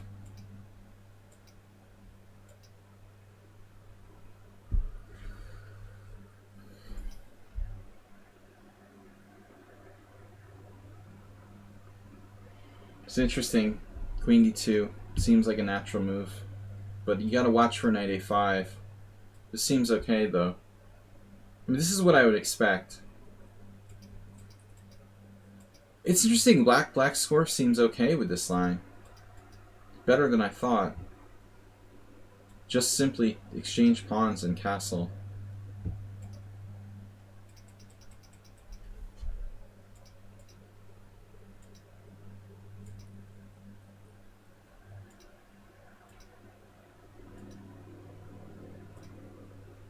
Someone played e5. His name is not Asterbait. Anyways. I'm surprised how good black score is here. Very solid. It doesn't seem like you did anything wrong. And yet black is okay. Black's like 2-0 here. Oral has a game in 2000. And then the Peter Spidler like structure with e6. So that's a new move by your opponent. Oral played a game. He's a good player. And queen d7.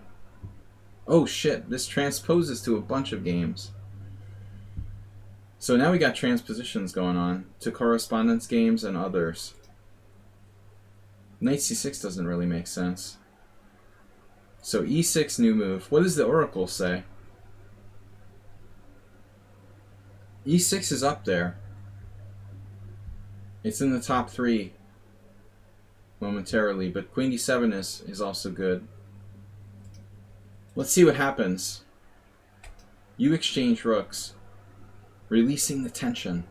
Now this is not a bad move. Here, and then you played bishop h6. When we expected you to play rook c1, you decided to play bishop h6. Trading off that bishop does seem like a good move. Back again. Take. You're better. And then this is a really insane move. e5.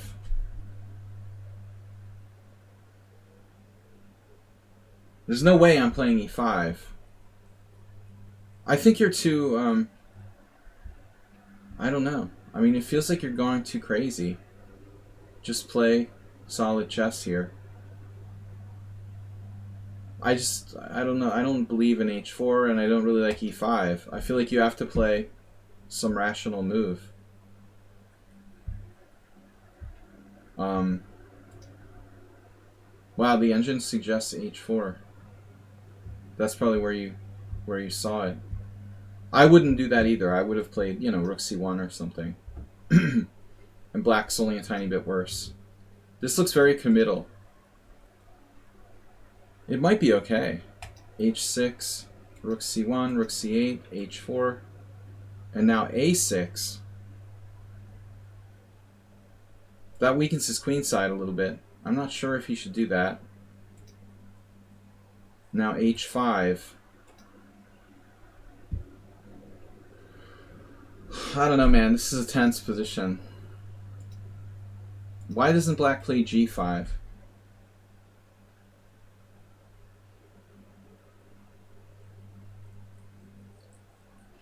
I mean, I feel like he's got to play g5. Because if you play f4, I mean, you're kingside. Maybe it's not good enough, but yeah, but I mean, what are we doing about g2? You're getting mated. It's game over, man. You can't play f4. It looks like it loses immediately. He should close it up. So maybe h5 was too... Yeah, it was too fast. That's a top move there. h5, g5. What's the big deal? Apparently you have some very subtle move, bishop c2. Alright. Yeah, I don't like him letting you take here. That's a big mistake as far as I'm concerned. This pawn structure getting broken up, that's not good, you know. I don't like the way he let that happen. This is a serious problem now. You know, that was definitely a mistake. And I mean, you know, even knight f4. I mean, I think he's lost now. Knight f4 just wins.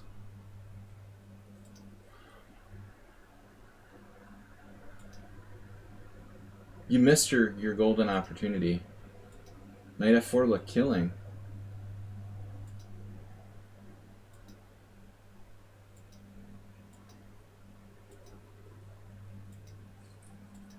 And knight f6.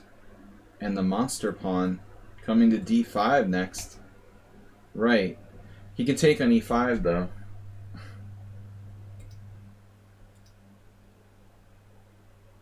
Okay, so what happens after pawn takes pawn? Pawn takes pawn, pawn takes pawn, knight takes. You have knight h5 check. I don't know. My head hurts. Knight h5 check, king h7, queen e5, pawn takes, d6. I don't know. I don't know if you're winning. But you're better. Yeah, this is kind of ugly. I don't like taking on e6. Yo, this might even be winning. Objectively. What does he do after that? Yeah. d6 is stronger. This is bad. I mean, it breaks up your pawns.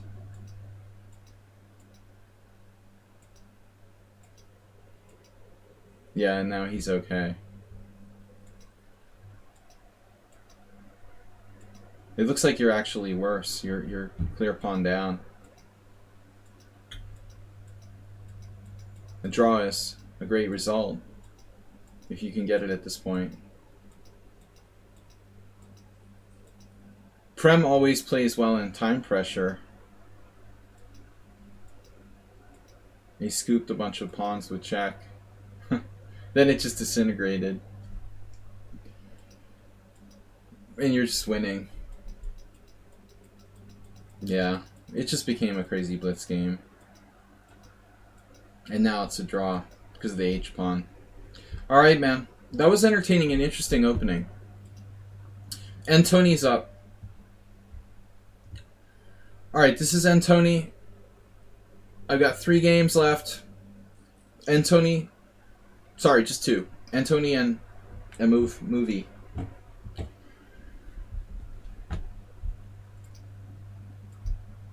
The Najdorf. Thanks, guys, for being subscribers and tuning into my stream. We get serious about the analysis here.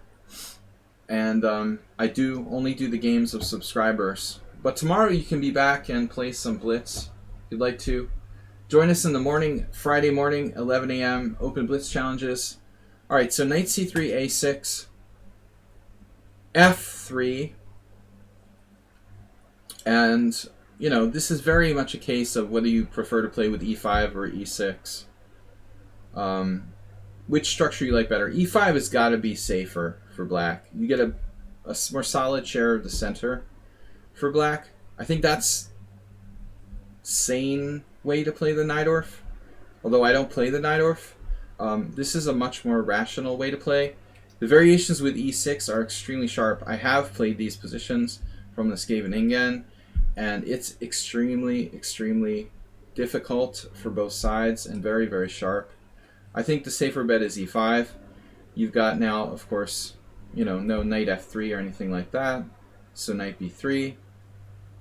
You know, that's also, honestly, like bishop e3 is a little trickier because you have to worry about this and this. Prem 666, this is Ritzer-Rouser. No, this is not the Ritzer-Rouser. This is the Najdorf. So e5, knight b3. Okay. Don't know. I mean, bishop e6, bishop e7, they're both moves. Ilinchich would play like h5 on move 4 or something. Zlatko would do this. This is what he does against everything. I mean, you can play h5 anytime. You know, it's always a good time for h5. Greetings, Delver Flips. But it's the trend in the Najdorf in general, you know, to do anti-g4 stuff with h5. You know, I guess it's playable. Just want to throw it out there. All right, e5, knight b3, bishop e7, bishop e3, bishop e6. Lots of permutations, different variations, but this is normal. Okay, queen e2. And now, Antoni played h5. 900 games with that move. If you looked in the Opening Explorer or opening databases 10 years ago, there'd be very few games with this. Maybe 100 or less. I mean, it seems like this is something that has really developed in the last like 10 years as a massive trend. It used to be kind of on the outskirts of theory, but a lot of players now playing h5 at some point. Okay, h5, castle's queenside, knight on bd7, and now look how many games there are. White played h3. What would I do with white here? King b1 is always good. You asked Sam Shanklin what white should do against early h5. He said the best is probably the main line with knight d5. So this type of thing, you know, is what move 11 is talking about, where you do a very early knight d5. Black can take with the knight or the bishop. I mean, they're very different. Like if you take this way, black would maybe like to get the bishop out and trade it off, something like that. Play for a dark square bind. If you take with a knight, and this is harder to play, like your bishop gets smushed to f5, and it can get exchanged off with like bishop d3. And white has a space advantage based on the pawn on d5. Those two type of variations are quite different. But I guess he's just copping out and saying, hey, you know, this is a move 11. You're sure it's not move 11? All right, guys. Enough the jokes. So, you get it? Move 11? We're asking him about move 10, of course. Knight on bd7, h3. Yeah, this move doesn't have a good score. The surprising thing is that very few people here have played h4. I guess there's no need to play it right away. But I guess in the back of my mind, I would be like very slightly concerned that white could play g3. You know, g3, f4. Sort of sneak in a kingside advance or something. So 3 people resolutely played h4. You did, Polgar, Felix Levin, a couple others. Felix played it back in 2004. So this is going back a ways.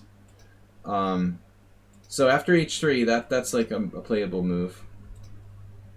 But the thing is, white isn't threatening g4. So you don't have to do it right away. That's the point. You don't have to do it right away. The question is, for me, g3. Okay, this is a good move. No one played g3. So if g3 is for me. g3 apparently is just too slow. Nobody does that. But I don't even understand h3. So, okay, bishop e2, preparing g4. That's subtle. Now you have to play h4, but he doesn't.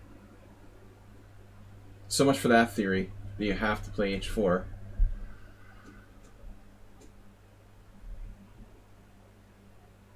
I mean, you know, it seems consistent to play h4 here. Everyone else played h4. Just not Antoni. I need a reason not to play h4. It looks like a good move. I mean, your move might be good too. b5, novelty.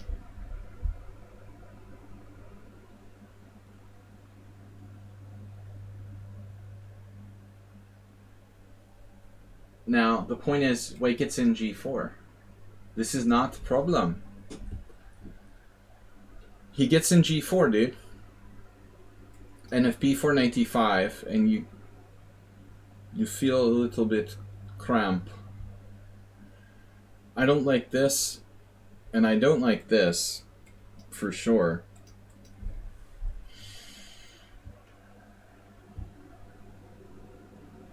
It looks like you made a mistake.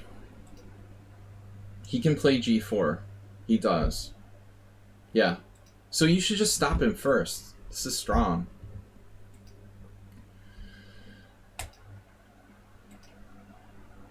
Now the horse is out of the barn, man. The horse has left the barn area. It may not matter if you play h4 at this point. That's not my concern, you know. I guess he wanted a knight to h5 though. But I think that this is seriously disturbing. If we play this, white also has possibly knight a4. In addition, we should take a look at that too. It doesn't have to play knight d5 even. You missed your game analysis. Check it out later.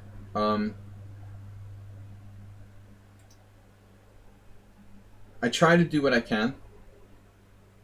I'm not sure if you should play h4. All right, so g5, knight h5. That's his idea, to get that square. Frankly, I'm not even sure if he should play g5.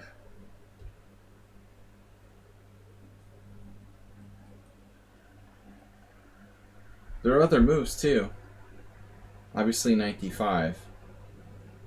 But knight d5, bishop d5, pawn d5, and then you play like knight h7 with the idea of bishop g5, trading off your bad b. White would probably play f4, or maybe like the move 11 was talking about with Sam Shankland, you know, this idea of, this is big, getting into a5 and knight c6.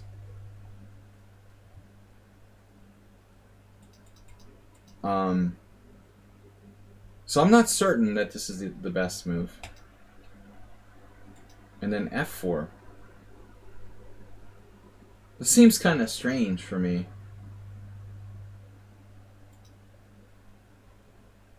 And now it gets really strange. By the way, I would probably take with my knight on f4. He takes, you take, he takes, and you have a good knight on e5. Or you have a free queen.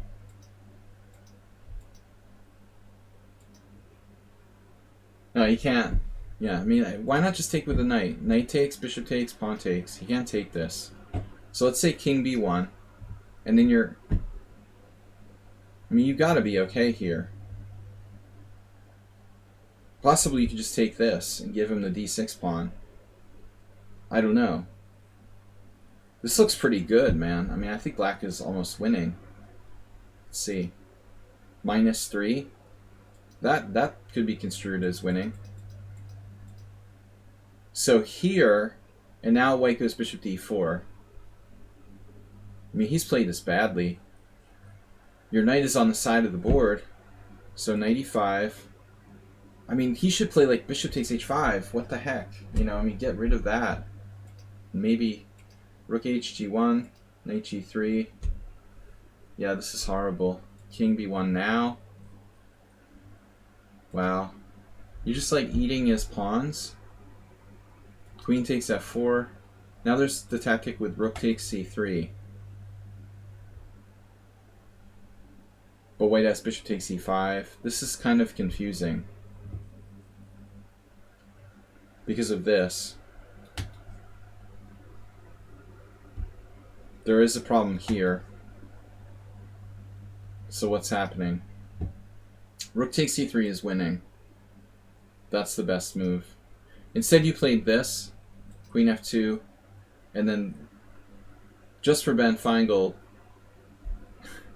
f6. We gotta slowly, you know, make him comfortable with moving his kingside pawns. I'm proud of you for playing f6. I don't like it, but I'm still proud of you. It doesn't seem necessary. I would play... Okay, yeah, you gotta do something. You're right. Alright, you gotta. Yeah, alright. You gotta do it. It's ugly. Bishop f6.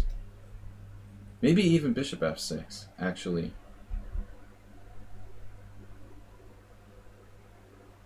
Now knight d5. I mean, he's got a little bit of chances here, you know, for white. He was smart to play like bishop d4. He's still got some practical chances. This is hanging. I mean, you're probably winning, but it's going to require some technique. Okay, f6 is not so bad. Here. And another pawn. Yum yum. Queen h2. Here. Bishop takes e5. D takes e5. And I was waiting for like knight f4 there. But you have, what? Sack your queen or something. This is ridiculous. I mean, you gotta be winning. Queen wherever. Oh, not wherever. Okay, like here. This could get a little messy. But I don't know, man. You're probably winning. Buckle in, he said. It's a wild ride. Bishop f3 and then knight c5. And now I'm getting scared of this discovery. Rook g5. I was afraid of that too. And he's on that. So you took here. And I think that's irrelevant. You know, he should probably just take on g7. Which he does. Correct. What he missed was this. Blocking the d-file action. He sacked on d4. You took back. He's banking on this check on c7 or what? Knight c7, rook c7. Queen c7, trade queens into a slightly better ending. Maybe winning ending, actually. Excuse me. A winning ending. Knight c7, rook c7. Knight c7, rook c7, rook c7. Rooksies. What's happening here? Are you sure you're okay? You don't want to have a little oxygen therapy or something? I mean, bishop here? Are you certain this is safe? Knight I'm not certain this is okay. Rook c7. Wow, rook c7. Holy crap. Miraculously you're not losing here. I was terrified of bishop c6.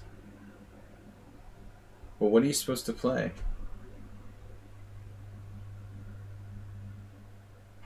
Rook g8. b3. d3. But man, I mean, he had to try that, honestly. I can't believe he didn't play knight c7 check. I'm probably missing Antony. Rook e7 instead of knight c7? What? Rook e7? Of course.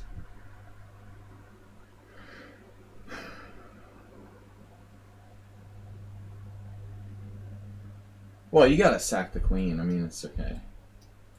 No, I think this is winning for black. The pawn is just super strong. I don't think that's a problem. I think that's probably winning. There could be tricks. Look, it's not that easy, honestly. Maybe you can wiggle your way in and get some checks going on. You know, there's a possibility. Here, here, here. I don't know, but white is definitely on the verge of losing. You know.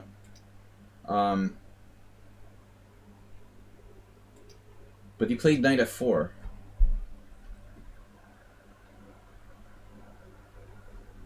Yeah, knight c7. So instead, this move. This is scary too, I guess. Honestly. I mean, the guy is attacking you like a maniac. But bishop f7 looks safe. I think that you're winning. I mean, this looks like a technical win. You can always give back the exchange or something. to be up 2 pawns. You're probably winning here. Now, I was happy when he pulled his knight away.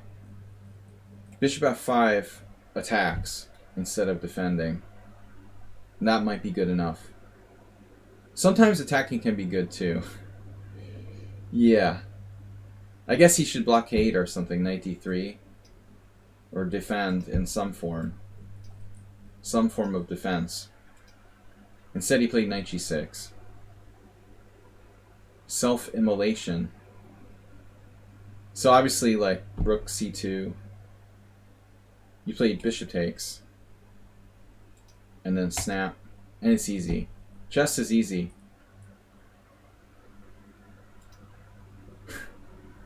I think he was hanging on with rook c7. Alright, interesting game. It was too complex to really fully analyze properly. Finally, it's move 11. Guys, last game. We'll be back with Blitz tomorrow. What is this game, move 11? You probably told me. It was a 30-30 training game today against? Do you want to reveal who your opponent was? Alright, it's Silas Marner. e4, e5, knight f3, knight c6, bishop b5. That was like the most boring classic book of all time. Nils is like the 14th. I'm playing my first over-the-board game again. I don't want to be the, bearer of bad news. I know this is very sort of obvious, but yeah, you can't play the first over-the-board game again. I mean, maybe we should talk to Einstein about, like, time and relativity and all that. I agree. I'm with move 11. Nils is he's gonna like relive that experience of his first again. All right. Just kidding, Nils. We got the point. The main important thing about communication is that you get the point, Forget the fine points. He's gonna get back to playing chess again. That's cool. We just like picking on him. He's a former troll. Alright, a6, bishop a4, knight f6, castle, bishop e7, blah blah blah. Bishop e3, d6, c3, castles, h3, knight a5.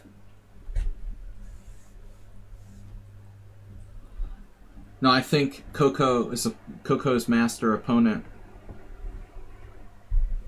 had a big advantage with the bishop pair. Should have played for a kingside attack. Alright. But again, guys, I can only do like surface analysis, relative. I could analyze individual games for an hour. You miss a lot of stuff. I can count the mainline Lopez games you played on one hand. Alright, yeah, I mean, very sophisticated opening. Alexei Swayton, who was a huge theoretician, expert on Lopez, felt it was the most important opening to understand. So bishop c2, c5, d4. At this point you see there's like 7 different variations black can play. I also don't know that much. Queen c7 is mainline. People play cd, which seems like releasing tension. There's knight c6. Queen c7 was always the main line, though. This is known. Major variation.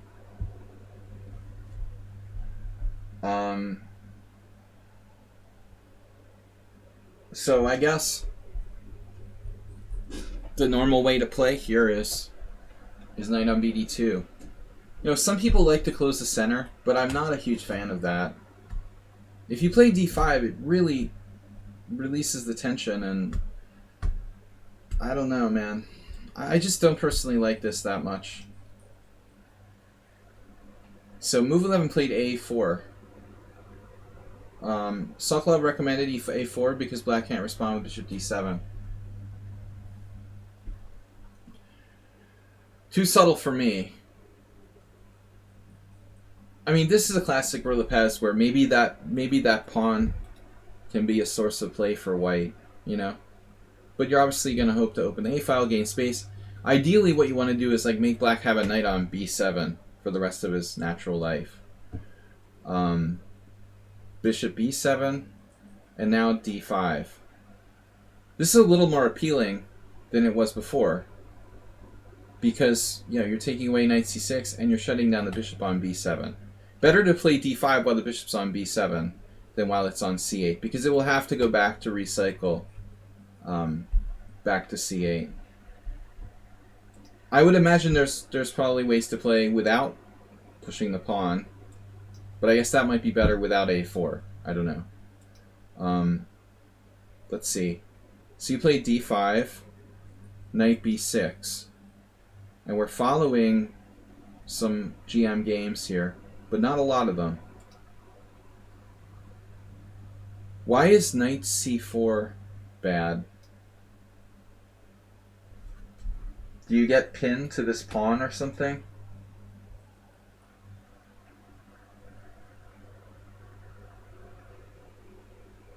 I feel like the Lopez is a grandpa opening.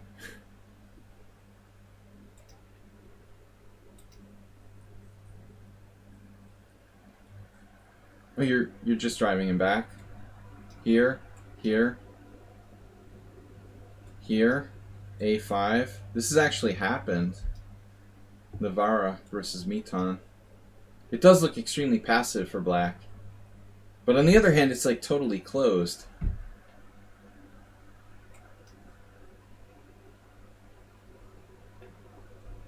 I don't know.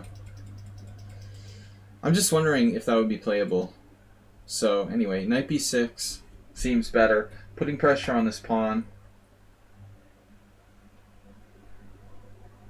So you could play b3 maybe, theoretically. But then it's like, take, and then this square is somewhat of a nuisance. I would imagine b3 is possible. So you play takes. This seems to be the main move, b4. What does the oracle say? No, everybody plays b4. B3's okay. Yeah, we should mention that f5 could be played at some point on the diagonal. That's a pretty big deal. You know, that ability to play f5 might save black. Karpov, Kasparov. So take, releasing the pressure, b3, and now it looks like that type of f5 thing might work again. I mean, it's a very, very risky move for black to do this.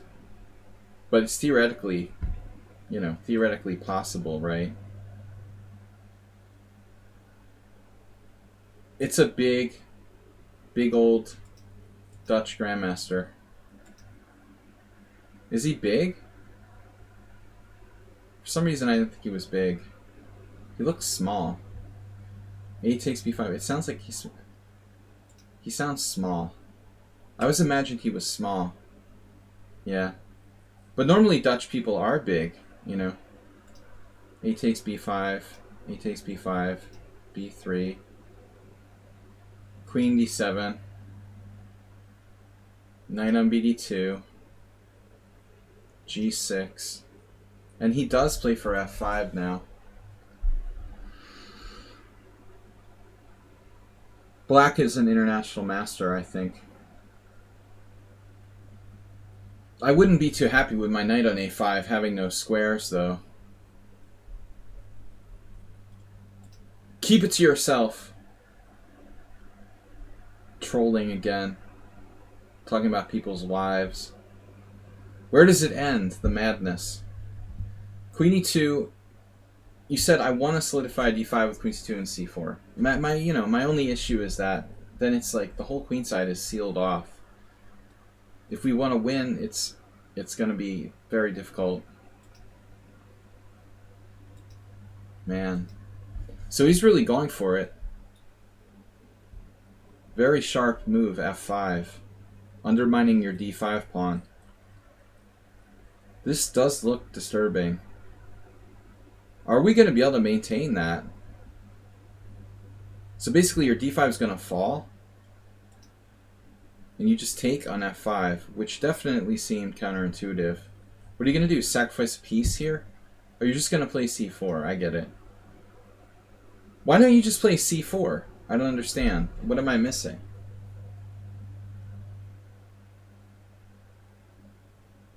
Why do you have to take on f5 to play c4? Why not just play c4 directly? That's what I'm wondering. Why do we have to like give up the center on f5? Yeah, I don't like it. I mean, these pawns look dangerous. Why do this? Because this actually looks like an asset for black. We give him those pawns that can like push up. I mean, obviously, like c4, maybe he'll close the position with f4 and it'll be a draw because it's totally locked or something. But that's better than losing. Yeah, I don't like this. I don't like taking on f5. He's the dynamic duo on f5 and e5. I think those are good pawns. I mean, you might have some kind of crazy g4. Now that you lock it up, if you seal him off on the queen side, this is real. Now, some sort of g4, pawn takes g4, queen e4. Of course, yeah, he's not going to play f4. Bishop f6. Can we go for it now? What if we do this? He's got us immediately. All right. You could always sack a piece, but all right, we can't drop a rook. So here, yeah. What about just rook b1?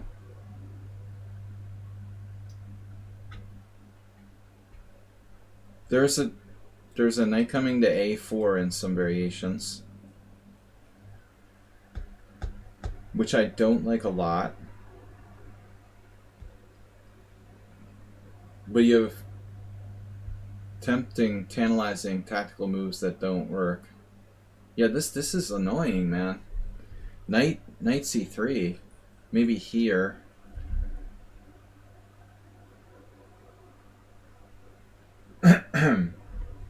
Okay, it really requires a lot of calculation. I mean, maybe you're in trouble, maybe not. I don't like bishop e2 positionally, because you're just attacking this rock on e5, and you lose any sort of chance to, like, any sort of chance to get your knight to like g5 with the support of the bishop c1. Okay, f7 is a good patient move. But now you've got something on the white squares. Clearly.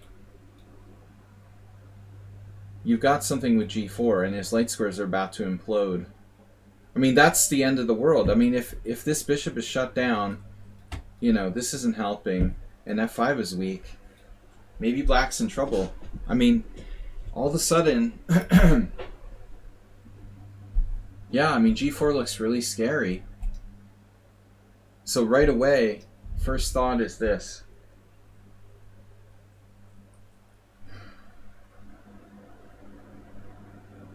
Can we start going for it, I mean, I know he has a rook on g7, but this is very telegraphic. If you play like king h1, for example, it's obvious what the next move is. But I think you need to go for your only chance here, which is the white squares. Actually, so he's defending against queen h5 with rook g5. You played bishop c3. And then what? My name is what? He's dropping a piece temporarily. This is a piece sacrifice. Whoa. Is that sound? Apparently it's sound. Ugh. I don't even want to think about it. So he takes back. And now here. Damn. He sacks a piece? Very inspired.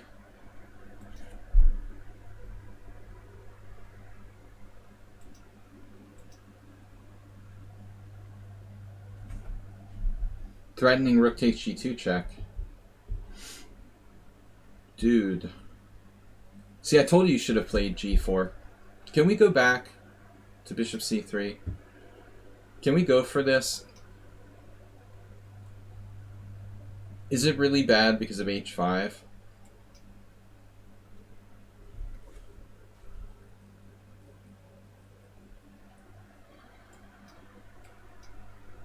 I mean, you have all sorts of possibilities here. Even f3, theoretically. I mean, there may not be any time for anything else. Damn, this is good. g4 works.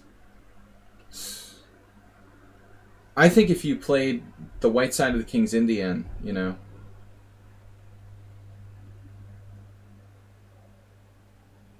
I mean, it just looks dangerous, of course, but you've got to do it, man. You know. If it works tactically, you got to know the idea, and then you got to calculate and execute. If it works, it works. And I just wasn't sure about like h5 or something. It's too slow. Man, you're all over him. Even f4, amazingly, is strong. But you can't just sit there and do nothing. And basically, okay, bishop c3, it's kind of bad luck, man. I mean, to be honest with you, I was afraid of b4. You know, you must have expected b4, right? And then you would just go back and it was all resolved. You got to give his opponent credit. I mean, here he could still sacrifice a piece or something. He could still sacrifice a piece with like this. But I mean, it's not the same. This is not the same, you know? It was hard to see him coming up with this crazy thing. Got to give him credit for b takes c. And then sacking a piece here as well. Is it a mistake to exchange rooks? It's possible. I wasn't sure that this benefits you, by the way. But I'm also not sure if it's negative either. The bishop's undefended on a8, okay. It's an argument. So now you're basically in a very dangerous spot. If rook takes g2 check, you can play king f1 and like drop your knight on h2 or something. So just like hypothetically, here, check, king f1, rook takes h2. I'm not happy, but you know, we probably won't be resigning for another move or two. Yeah, it looks bad. So, you need something very, very powerful here to turn the tide. You have to give him your bishop on c3.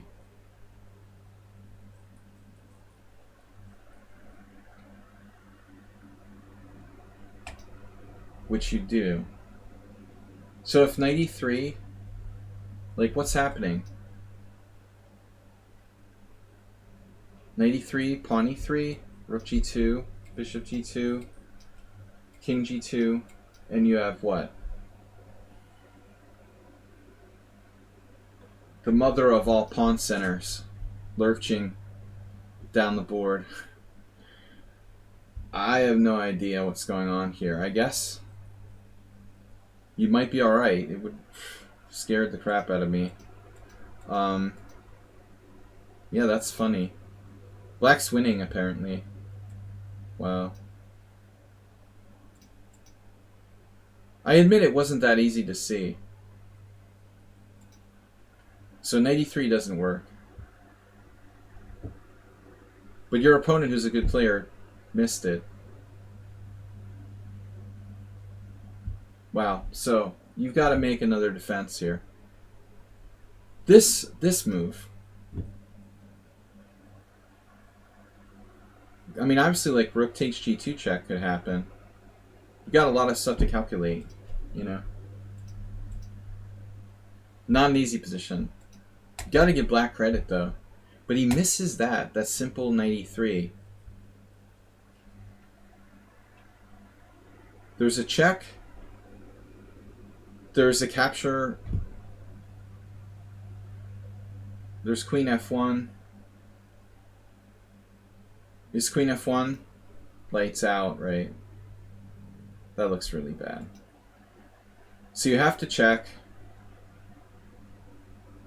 If d5, he blocks his own diagonal. So, king moves. And now it's triple attack. But you have f3.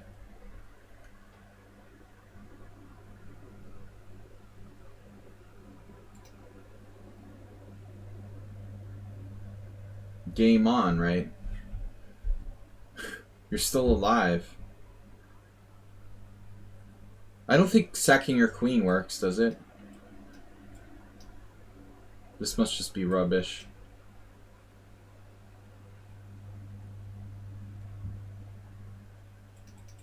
What about d5? You like this?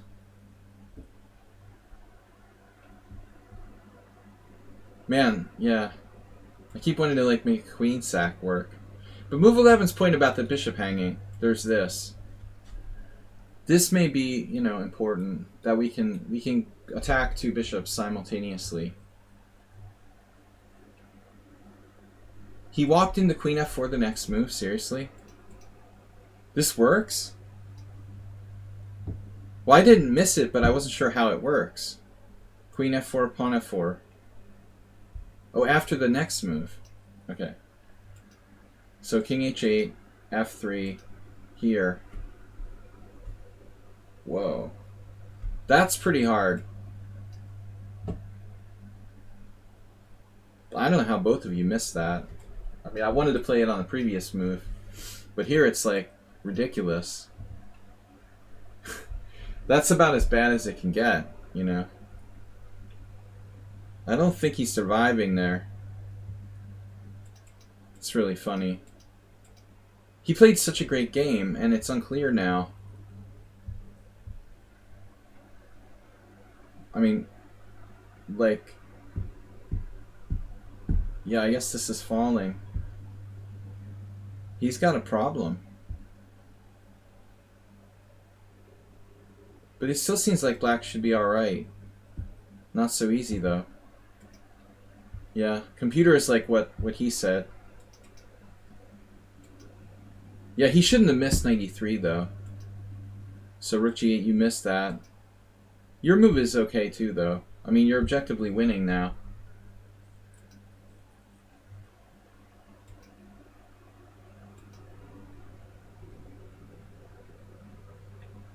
So what's up after d5?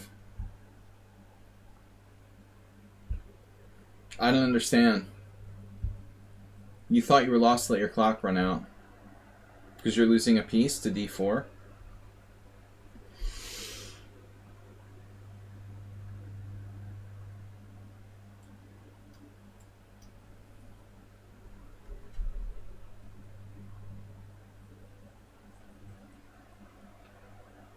But you're up a piece, so you can afford to give one back.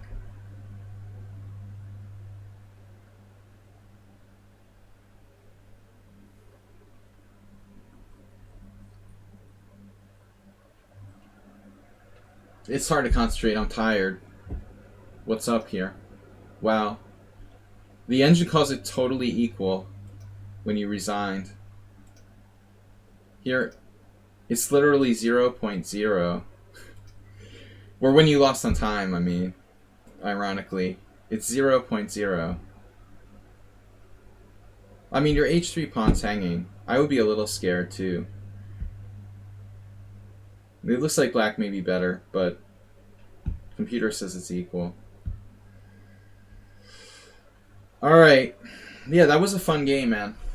But some major miscalculations by both sides. Thanks, everybody, for watching.